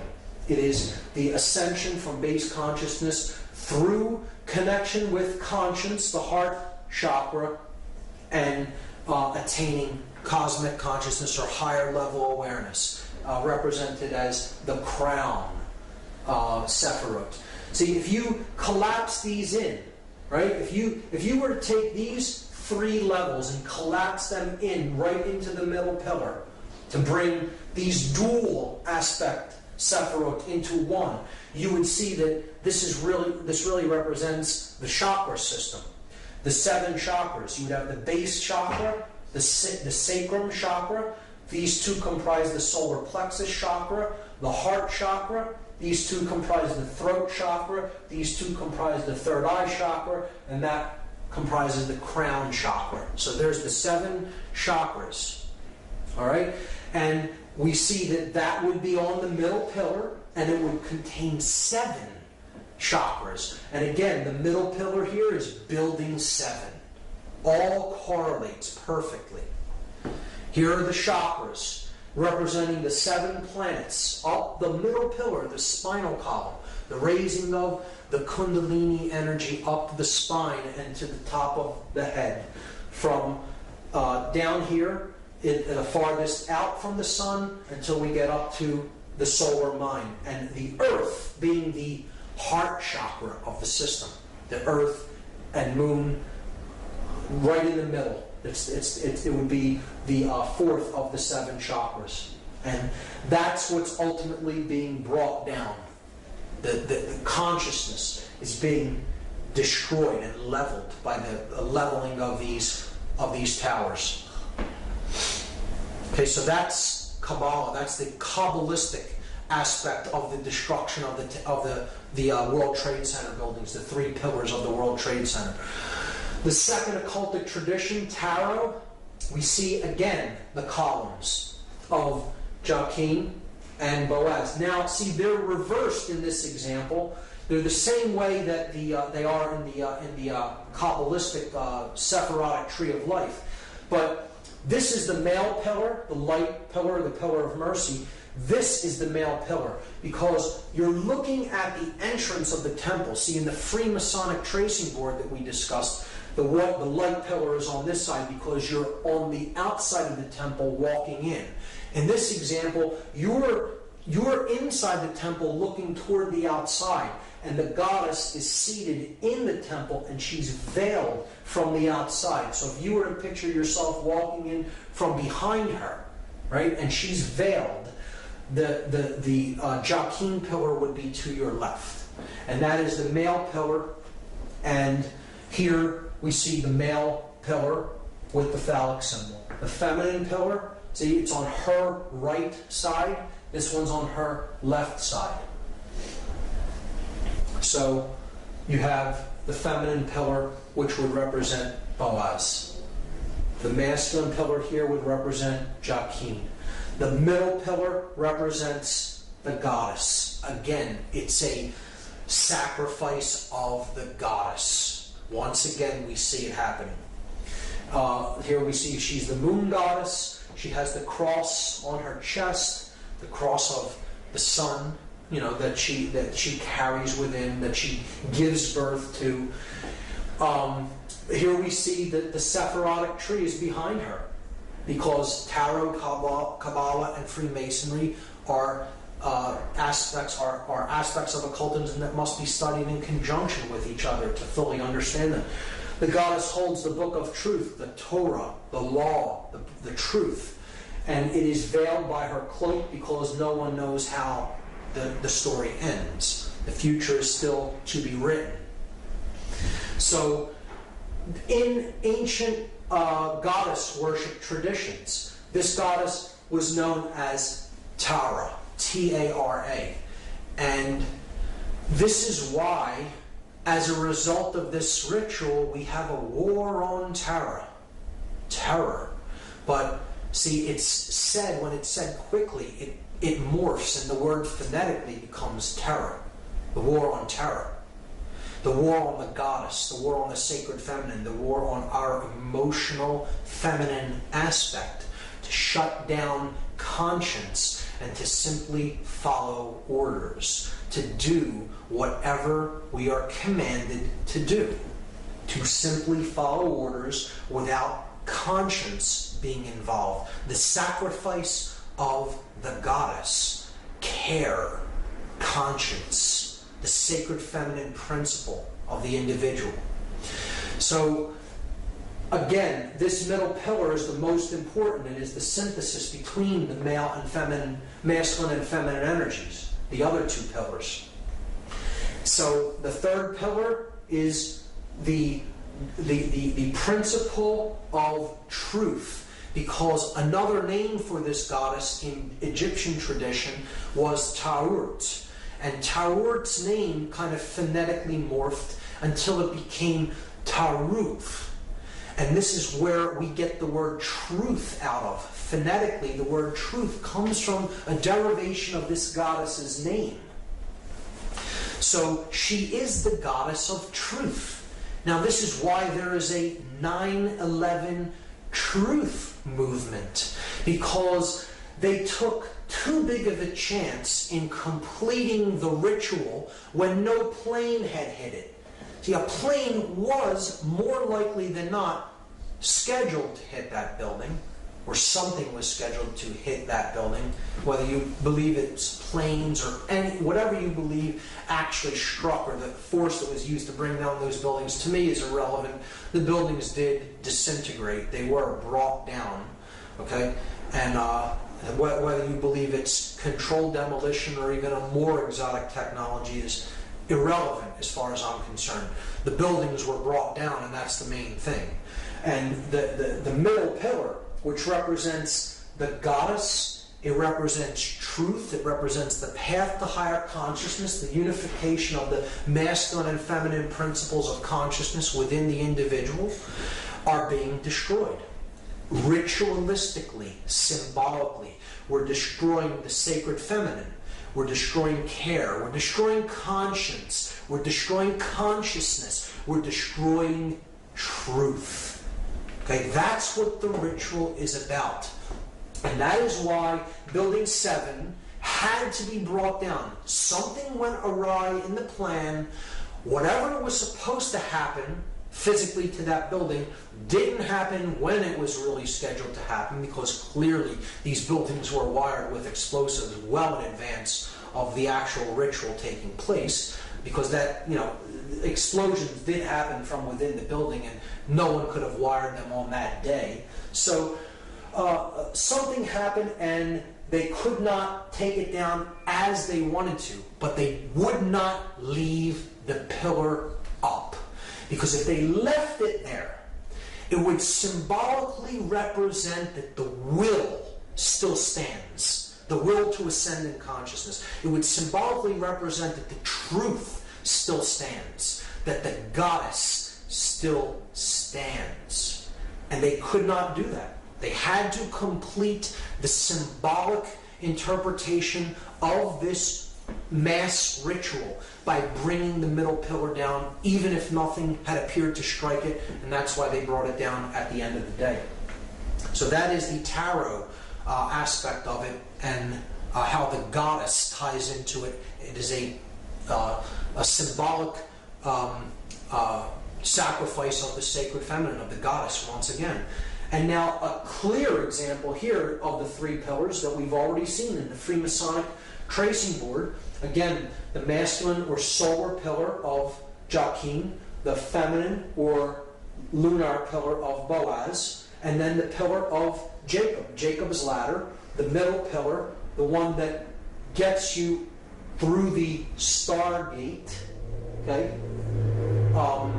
it gets you to the all-seeing eye, right? The all-seeing eye, directing the entire operation. Right? Takes you past that, through the Stargate, to the realm where the true light is at, the intelligent principle of the universe. And this middle pillar is the synthesis between these two. So this is thesis, this is antithesis, antithesis, and this is synthesis. That's the Hegelian dialectic. You are combining thesis with its antithesis to create the synthesis that you are looking for.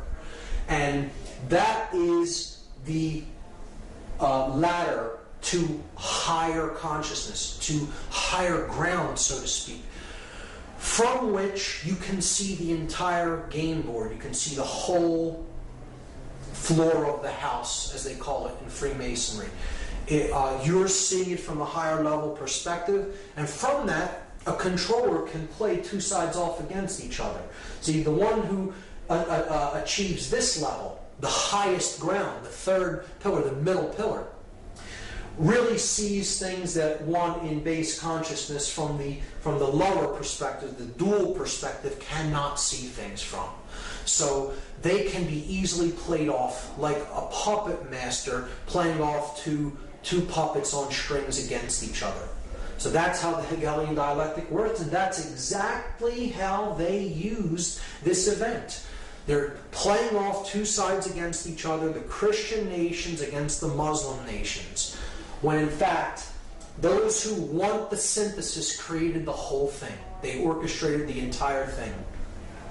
And they got their synthesis, rushing off into wars with countries that really did not have anything to do with the events of that day, because it was a highly orchestrated occultic event controlled by the hidden sorcerers from behind the scenes, and this entire operation was directed from that all-seeing eye, the Pentagon. So bringing down the middle pillar at the end here could represent, well, once a puppet master climbs up to a higher level to control two sides against each other, he has to destroy his ladder so no one can come up to reach him where he's at to discover that he's the one pulling the strings. See, in that symbolic context, that's why they destroy the middle pillar there. So in any context it works. To understand also in Freemasonry, Hiram Abiff is a representation of truth or conscience, right? He is the middle pillar here. He is the grand architect of Solomon's temple, the greater architect. Hiram, king of Tyre, being the lesser architect, representing the square. Hiram Abiff represents this G in the middle, the grand architect. He is the grand architect for Solomon, who represents the compass on the Masonic compass and square. So he is also a manifestation of the truth that is the synthesis between the male and female aspects. See, and he's wearing a blindfold. Truth is blind. And again, it could symbolize an initiate who is initially blind, and then he gradually becomes the all-seeing guy through his ascent to the higher level of awareness. He begins on the floor of the house, blind to the light. He ends up at the all-seeing eye. Again, a symbolic understanding of consciousness as a journey from darkness into light. And this, again, is a representation of these pillars are a representation of the Temple of Solomon. And the original Temple of Solomon is the Giza complex. These pyramids are the mystery tradition's embodiment of the temple in man. That's what they were representing then.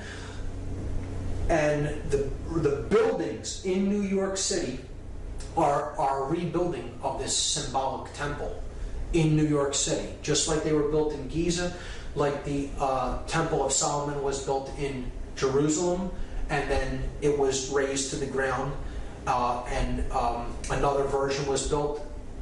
It was rebuilt in New York City symbolically, and then it was destroyed again. And now they're planning on building another Temple of Solomon on the ground where the World Trade Center was destroyed. But they're doing it in a very different way this time, which we'll understand when we get to that slide. But see, Hiram Abiff, the ritual of becoming a Master Mason is about Hiram Abiff's ritual murder.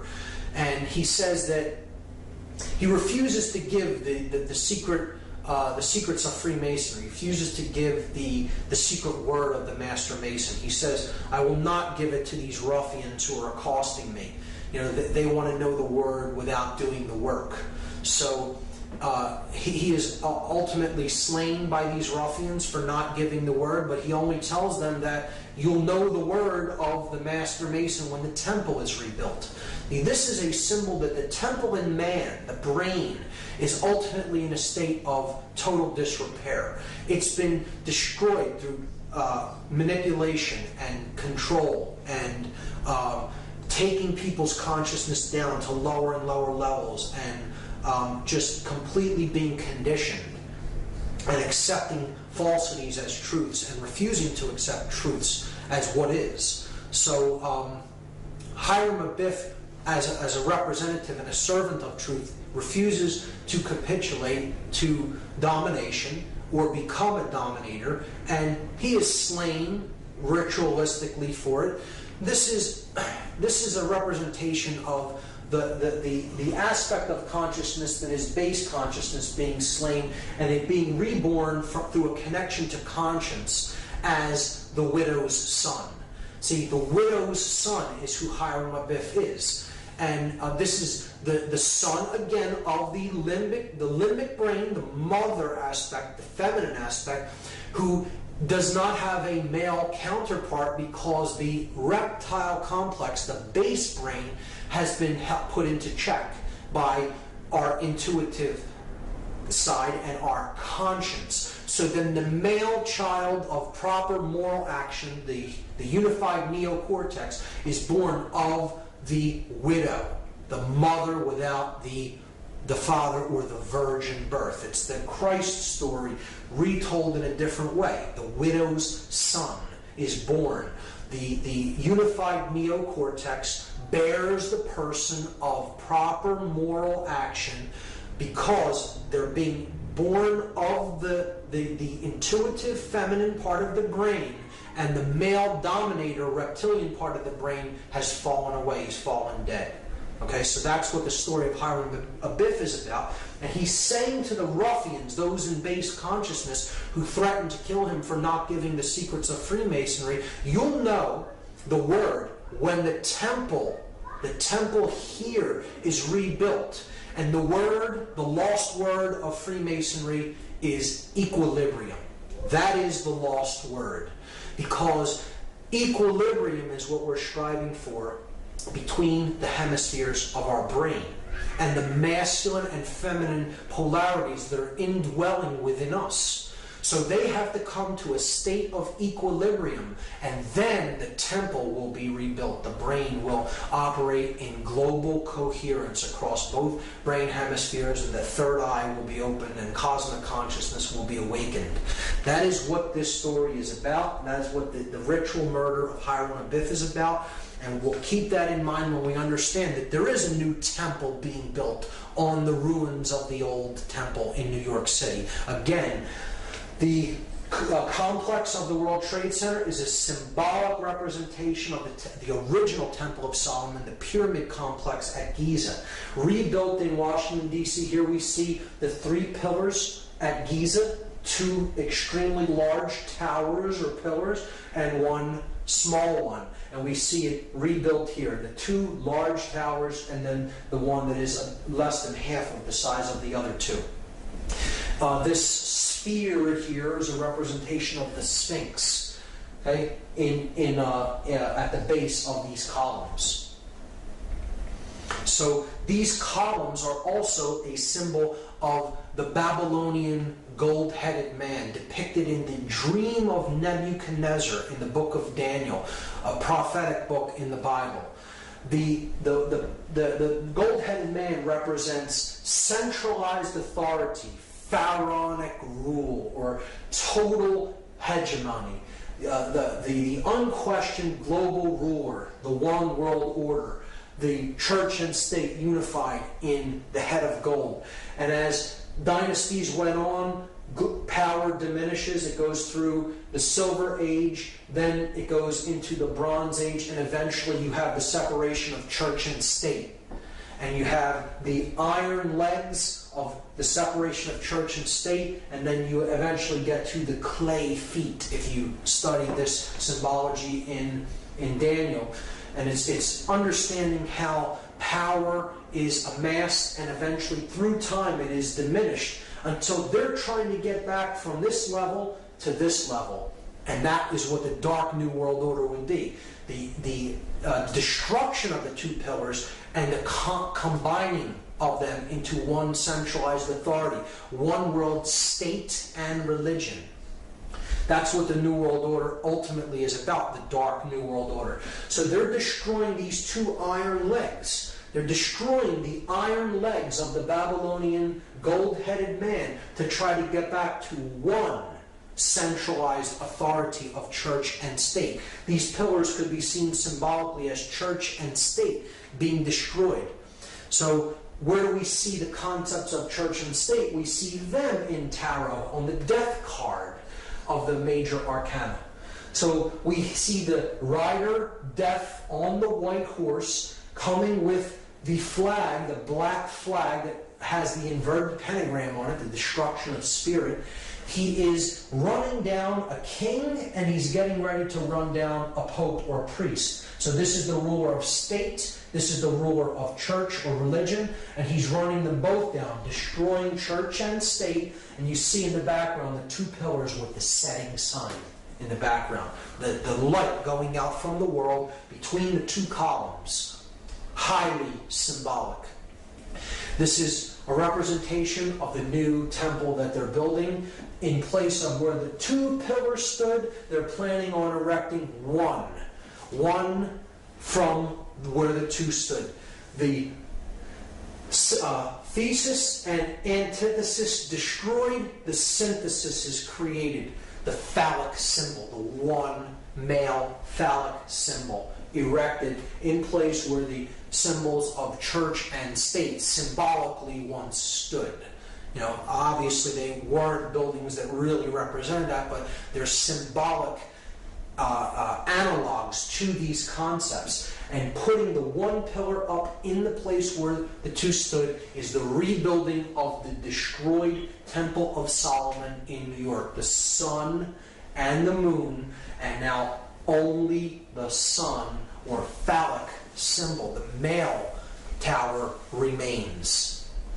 That is what 9/11 was about. 9/11, incidentally, the Freedom Tower is what that building is going to be called, and it's scheduled for completion in the year 2012. I'm sure to correlate with other dark prophecies of apocalypse or Armageddon, and which isn't what I see 2012 as being at all. I see it really being the birth of consciousness, because they're not able to put consciousness down. Their ritual failed.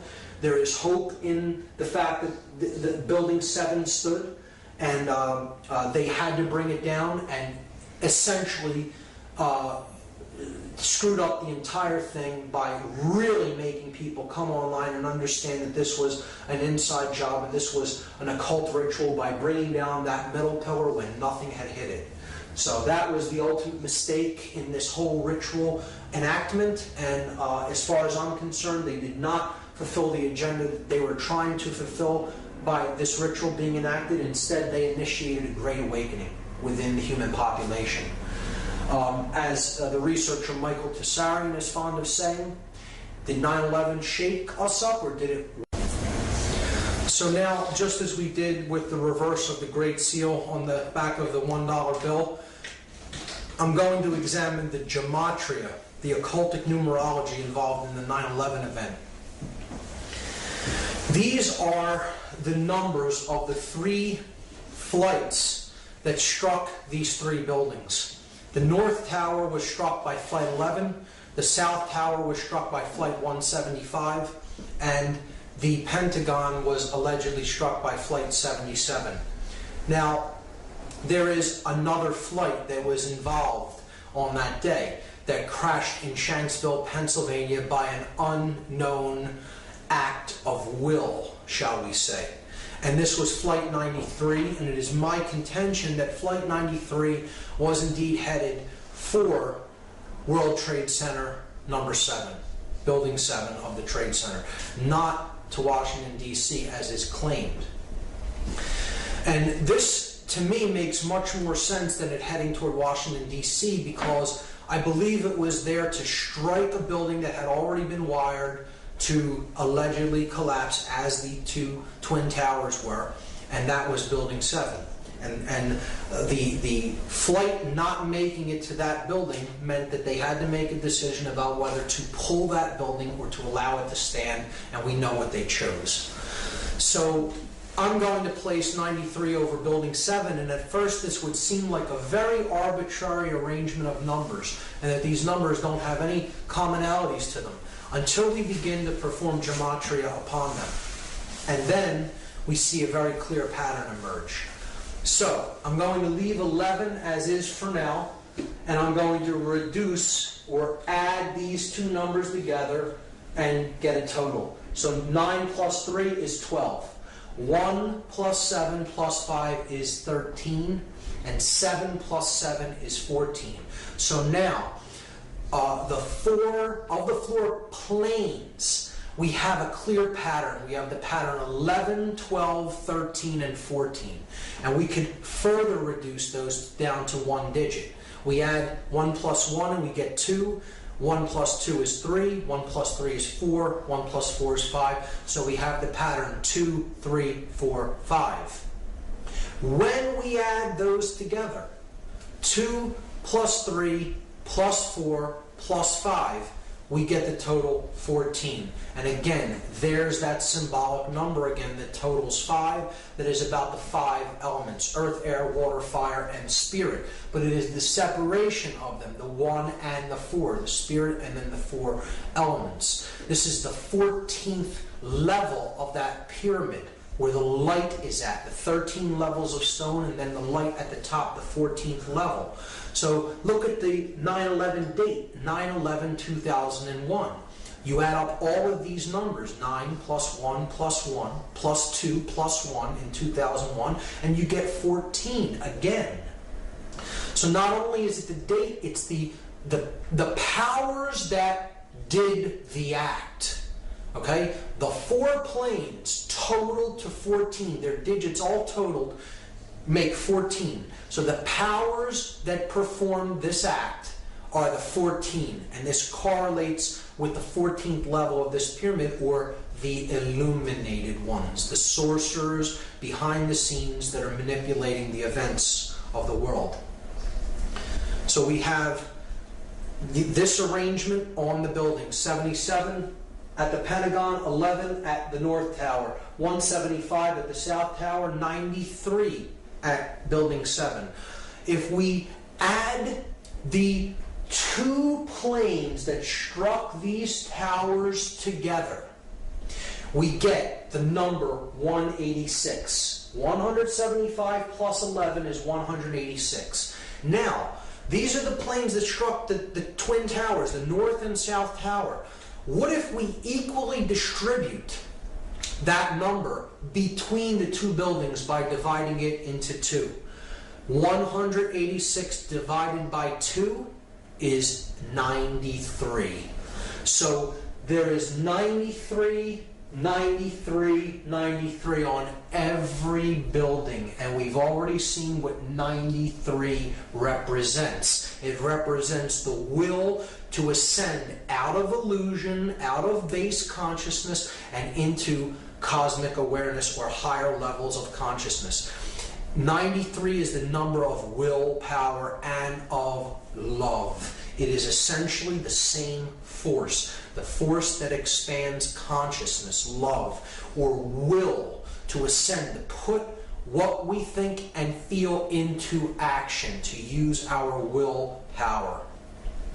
So we are left with only two numbers that symbolically represent the events of this day: 77 and 93.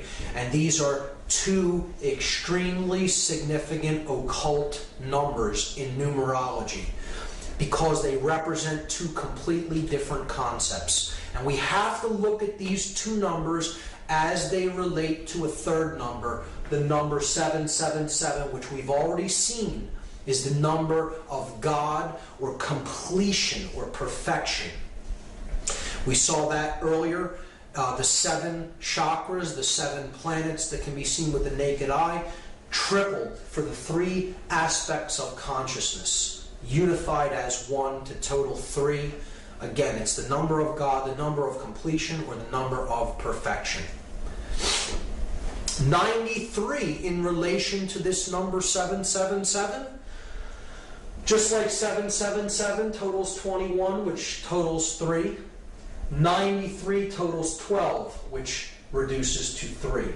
So they equal the same thing, which means they equal the same. They mean the same thing. So love is 93. Will is the concept of 93. It is the number of ascension. So all of these ideas are the same. They mean the same thing. In gematria, when numerological additions total the same value, the words that they represent really mean the same thing. So 93 is 777, is love, is will, is ascension, is God, is completion, is perfection. These are all the same concept.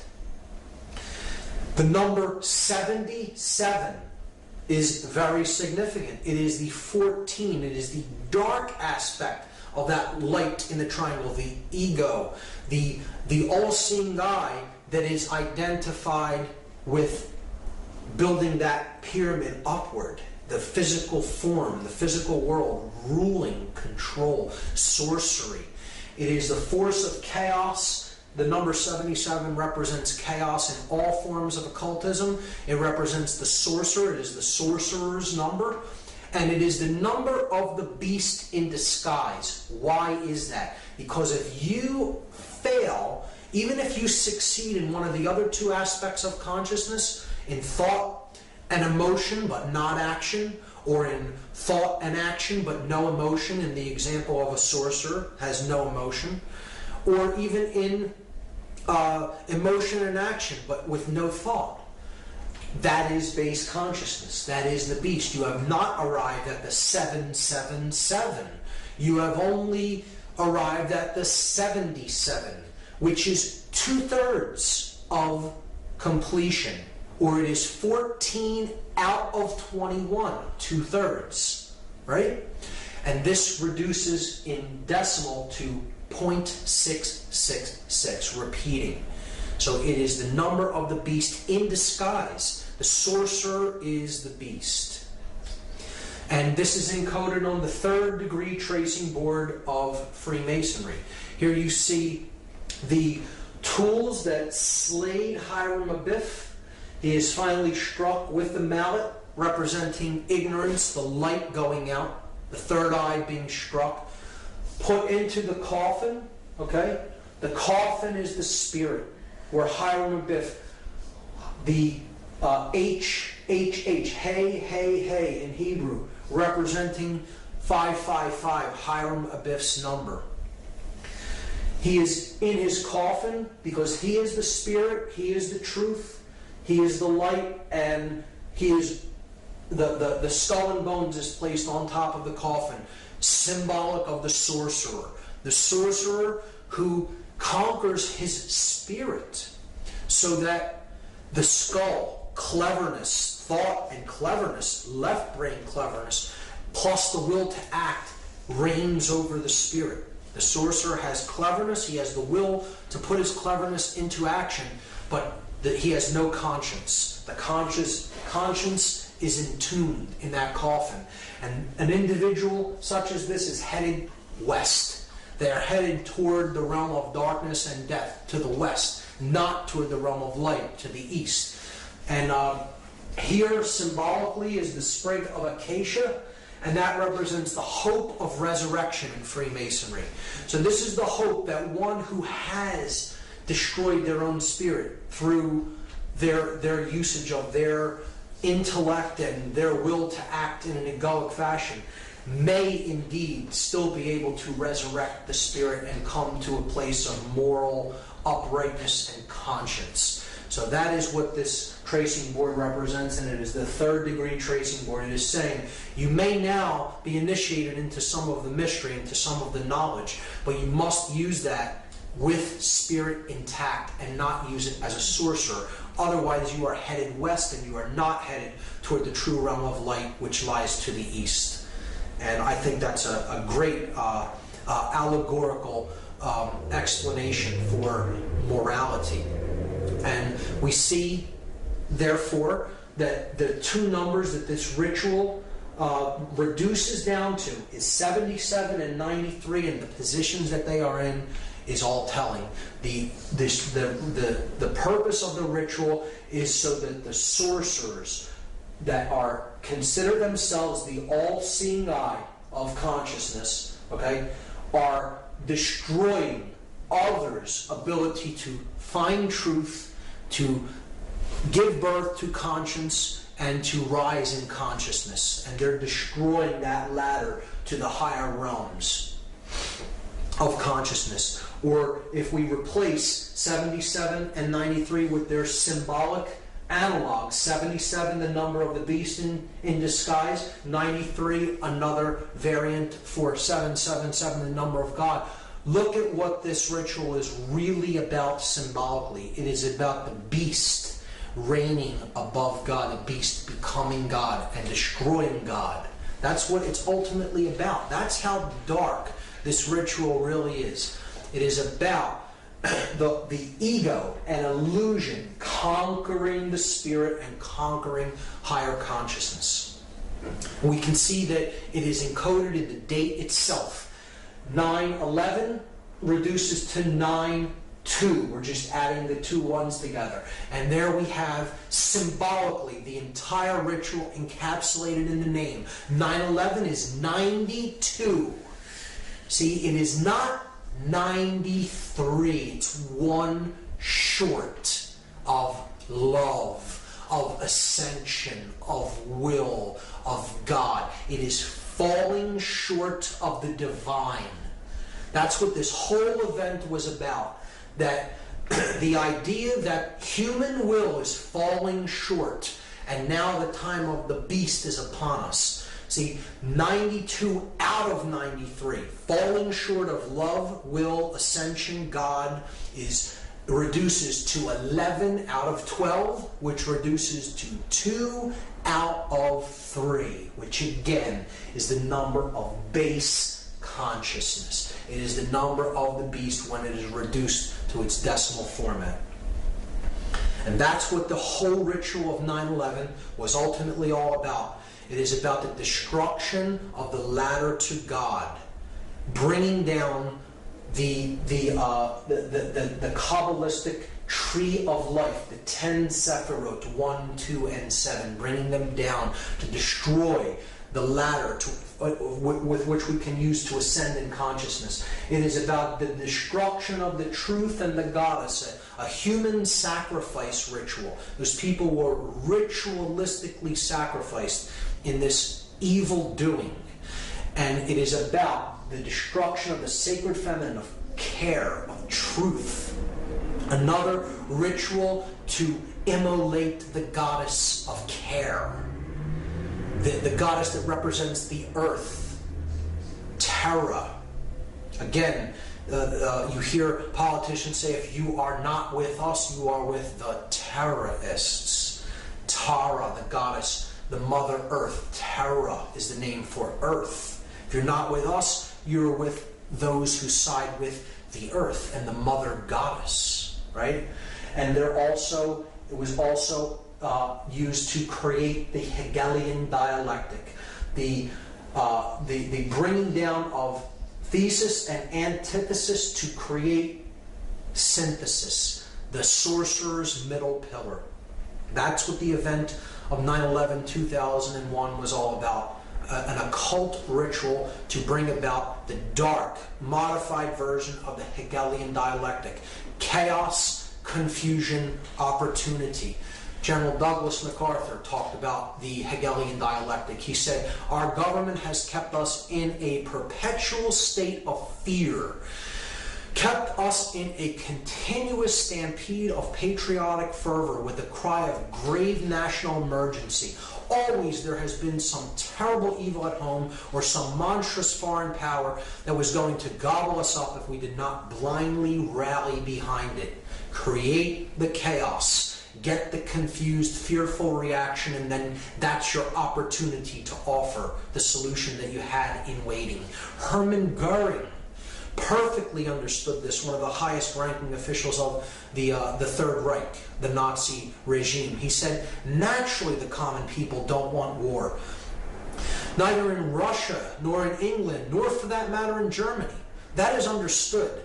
But after all, it is the leaders of the country who determine the policy. And it is always a simple matter to drag the people along, whether it is a democracy, a fascist dictatorship, a parliament, or a communist dictatorship. Voice or no voice, the people can always be brought to the bidding of the leaders. That is easy. All you have to do is tell them they are being attacked and denounce the peacemakers for lack of patriotism and exposing the country to danger. It works the same in any country. And that is what we saw on 9/11. Except it wasn't just telling the people that they were attacked. This is what Hitler did. Hitler burned his own Reichstag building, the German parliamentary building in Germany. And he blamed it on the communists, even though his Gestapo really did the fire. They lit the fires at the Reichstag, and he blamed it on the communists as an act to assert more political power and be appointed as Supreme Chancellor. Goering was describing the Hegelian dialectic exactly. Benjamin Franklin made this statement: those who would give up essential liberty to purchase a little temporary safety deserve neither liberty nor safety. And we have neither as a result of going along with this witch hunt and this hunting for the boogeyman that perpetuated 9/11, because Middle Eastern terrorists did not do this event. It was a staged, orchestrated, occult ritual that has nothing to do with Islamic fundamentalism whatsoever. Voltaire said that those who can make you believe absurdities can make you commit atrocities. If you go along with what simply is not true, you can be led into any number of atrocious actions. And Really, that's what the ritual was all about, to keep us in a perpetual state of fear so that we are easier to control. And that's what the whole fear of terrorism and the terror alert system is all about. See, just like Hitler burned his parliamentary building, we had our Reichstag fire called the 9/11 event, and it's just about an attack on civil liberties and our rights and our right for freedom of speech, and just to curtail all the God-given rights that we already possess as an attack on our personal sovereignty.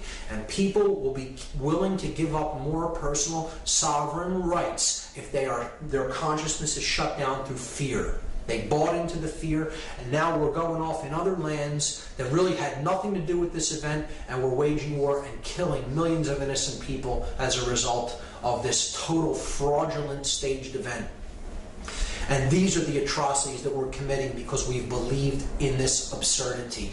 The murder of children, torture, now seen as acceptable in many circles, absolutely reprehensible actions perpetrated upon people that do not deserve to be treated like animals, which is what they're doing to many of the prisoners that they're holding in oftentimes secret prison camps. And it's just a further perpetuation of suffering and fear into the world that is a self-perpetuating cycle and creates more and more of the same dynamic: fear, disorder, chaos. That's what the whole event was about. Encapsulated in the 33rd degree of the 33rd degree of the Order of Freemasonry is this symbol, the double-headed eagle, which represents he who sees the past and the future, because ultimately the same force is controlling both and directing both. And it's about order out of chaos. Deus meum quae jus is a Latin phrase that means God and my right. God and my right, like the divine right of kings. And ordo ab chaos, another emblem of the 33rd degree, chaos, sorcery. Our brand of order out of our brand of chaos. Now, there is a positive interpretation of this emblem and of the phrase ordo ab chaos. Order does indeed arise from chaotic situations when you look at putting water into a vessel and taking it from one level up to a higher level. That is the way consciousness ascends. It has to be a chaotic event, but then it comes up to a higher level and then it maintains equilibrium and order again. So that is a way of seeing this principle as in a positive way, but in this event, certainly dark occultists manipulating sorcerers are orchestrating this event as an example of chaos sorcery, chaos magic, to bring about their Hegelian dialectical order out of the chaotic events that they themselves orchestrated. And that is the final method of manipulation. So now, the last thing I'm going to do in part 2 is talk about what is the globalist esoteric agenda. What is the ultimate agenda that the globalists want to see brought about? Why are they doing all of these things? Why all of this manipulation and mind control? What is the end game? What is the end result of what they're trying to accomplish? What is their agenda? And J. Edgar Hoover, former FBI director, made this statement: the individual is handicapped by coming face to face with a conspiracy so monstrous he cannot believe it exists. The American mind simply has not come to a realization of the evil which has been introduced into our midst.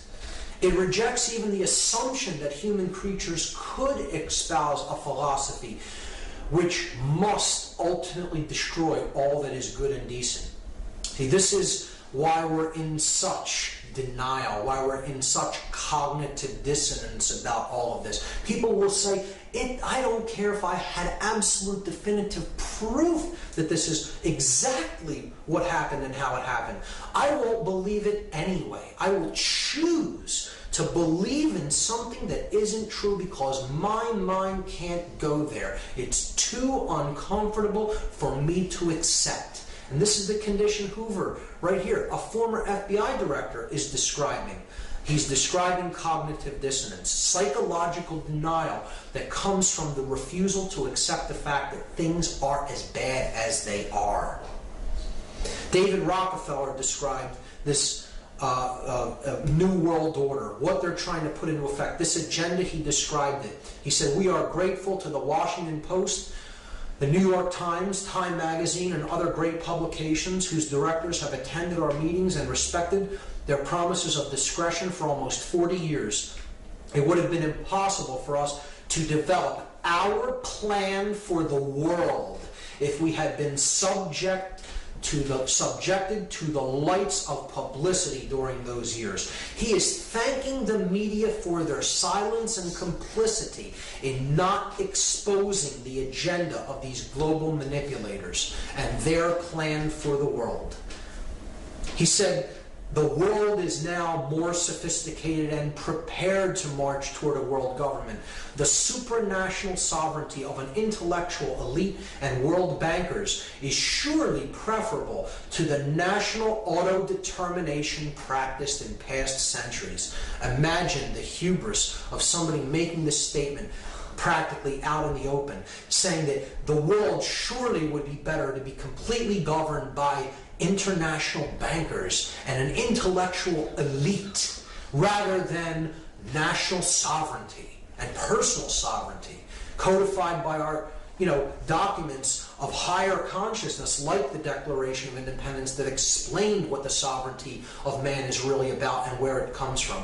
And he's saying out in the open, why have that when you can have rule by international banking dynasties? This is what the agenda is all about. The elite want to get back to the Babylonian gold-headed man. They want to get back to 100% total control of all the resources and all the minds on the planet as God on the earth, the all-seeing eye in human form, that which is omnipresent, omnipotent, and all-powerful. All-powerful, all-knowing, all-seeing, present everywhere. So this is the rulership of church and state in one. Church and state are obliterated and they are replaced by one sovereign, ruling, global elite class that runs the state and the religion, and they're one and the same. Just like Nazi Germany tried to do, but this would be the new version, the Fourth Reich, Nazi Germany on technological steroids, taken to a whole new level by advanced technology. 1984, as written out by George Orwell in his brilliant novel, like the Ingsoc Party. Total 100% control of everything that is true, everything that is believed, everything that is done. They are the arbiters of truth. They're God on earth. That's what they want to accomplish. They're putting this into practice through trying to eliminate national sovereignty through the erasure of borders and to create national superblock states of nations, like they're doing with the European Union and like they want to try to create with the North American Union of Canada, the United States, and Mexico. Their plans for this have been slowed, but I think they're going to use the economic crisis to try to put them into a more forward state of advance. They want a world mercenary army to control the population of any dissenters. They want a world central bank. They want a microchipped population from which resources, food, money can all be controlled by a globally networked computer that they control, so they know where all finance, where all currency is flowing, and can take anybody out of the loop for not going on with their along with their agenda at any given time, and then they would have no ability to take part in any commerce in any way. The mark of the beast, so to speak. A total surveillance grid, a technological surveillance state. Big Brother is watching you, getting us used and acclimatized to always being on camera, always our actions always being watched further and further centralization of control, and further people policing themselves. That's what they ultimately want. The destruction of the sacred feminine aspect of our consciousness, our emotions, through the numbing out of our emotions, through our food and medicine, particularly the overprescribed antidepressant SSRI drugs, a total state of left brain prisonhood in which people become more and more controlling and dominant toward the left brain, even females, and they become subservient to those of higher levels above them. So a race of masters and slaves. A continuing human sacrifice through endless conflict and war, wherever they choose to do it, to decrease the surplus of anybody's daily produce, and to keep the blood of human sacrifice flowing into the earth. They believe that they have to continuously sacrifice people. This goes back to the ancient rites, where the ancient priest class, this demonic priest class, would actually believe that they had to keep blood flowing in human sacrifice for the sun to make its journey across the sky each day. It's that level of perversion and sickness in this occultic ideology that wants and desires to have endless human sacrifice through war. To have a population of completely disconnected from spirit individuals that are completely hypnotized, shut down in consciousness, totally blindfolded, have the blinders on and have become pure sheep. They've become their own sheepdog. They police themselves. And they have become golems. They've become creatures, literally creatures without actual consciousness of their own, that are completely programmable and are owned by someone else. They're totally created beings that are made by someone else. See, that's the definition of a god, is it not? It's a being that is capable of creating another being in its own image and likeness. And that's what they want to create. They want to create a being that looks like that. That's how they look inside. That's how much they rage against what is. They are actually that golem on the inside. And they want to create that in the external world, because that is how they ultimately feel about themselves and the world. Julian Huxley described this total scientific dictatorship. He said that a really efficient totalitarian state would be one in which the all-powerful executive of political bosses and their army of managers control a population of slaves who do not have to be coerced because they love their servitude. This is a person who studied eugenics and mind control, and he was explaining what the New World Order that they're trying to build really is. Slaves that love their enslavement because they have become so dependent on the big daddy state. What this all boils down to, once again, the New World Order is about human enslavement. It is about slavery, a society of perfect evil. Perfected evil is the state when every being in a society is both simultaneously a master and a slave. They have subordinates under them, which they dominate, push around, and are masters of, while simultaneously they follow orders from an elite class above them, and so they are subjugated and enslaved to a hierarchy above that. And it just goes on and on up the chain. No one is free in a society of total human enslavement, no matter how high they are on the hierarchy, because ultimately you can get to the highest level in a physical body and physical form, and ultimately they are serving the dark force of consciousness. They are ultimately enslaved by their own fear. They are ultimately enslaved by their own ego, and they are ultimately enslaved by illusion. The belief that you can or have a right to attempt to control anyone or anything outside of your own thoughts, your own emotions, and your own actions, because that's the only thing you have any right to control, and that's the only thing you can control.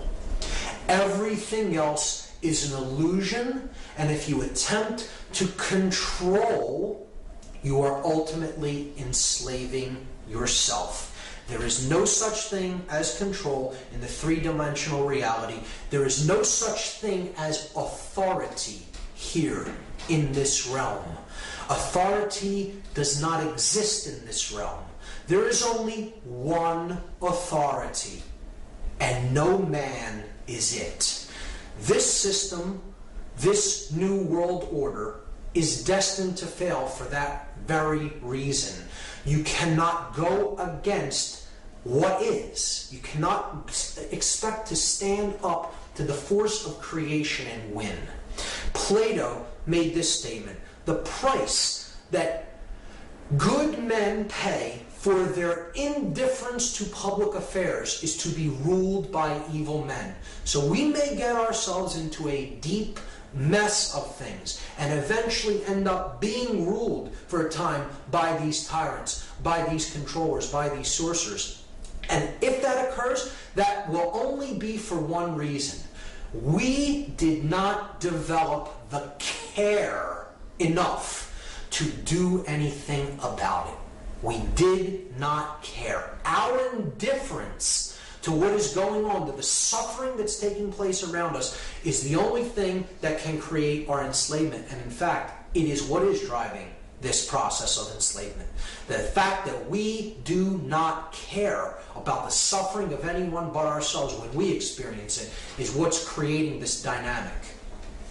And that is what the New World Order is. The dark New World Order is that pyramid of enslavement controlled by an intellectual elite with no conscience that is in the know about how consciousness works, is keeping others in the dark with their own will. They're using their desire to stay in ignorance against them and keeping them at lower levels of knowledge, not understanding what they're a part of, being the bricks in that pyramid to build their dark New World Order and put the light of creation out of this world forever. So they think they can accomplish that. And that is the idea of hell on earth. The perfect state of evil. The slave and master world in which every being is simultaneously a slave and a master of a slave. Hell on earth, it has been described as the dark New World Order. So that is the end of part 3. That is the ultimate agenda that the globalists have for humanity in mind. And in the next part, in part 3, I will be going into how to apply consciousness to this problem so that we can solve it and get out of the current state, the current problem that we are experiencing. So part 3 will be solving the problem through applying what we've learned about consciousness.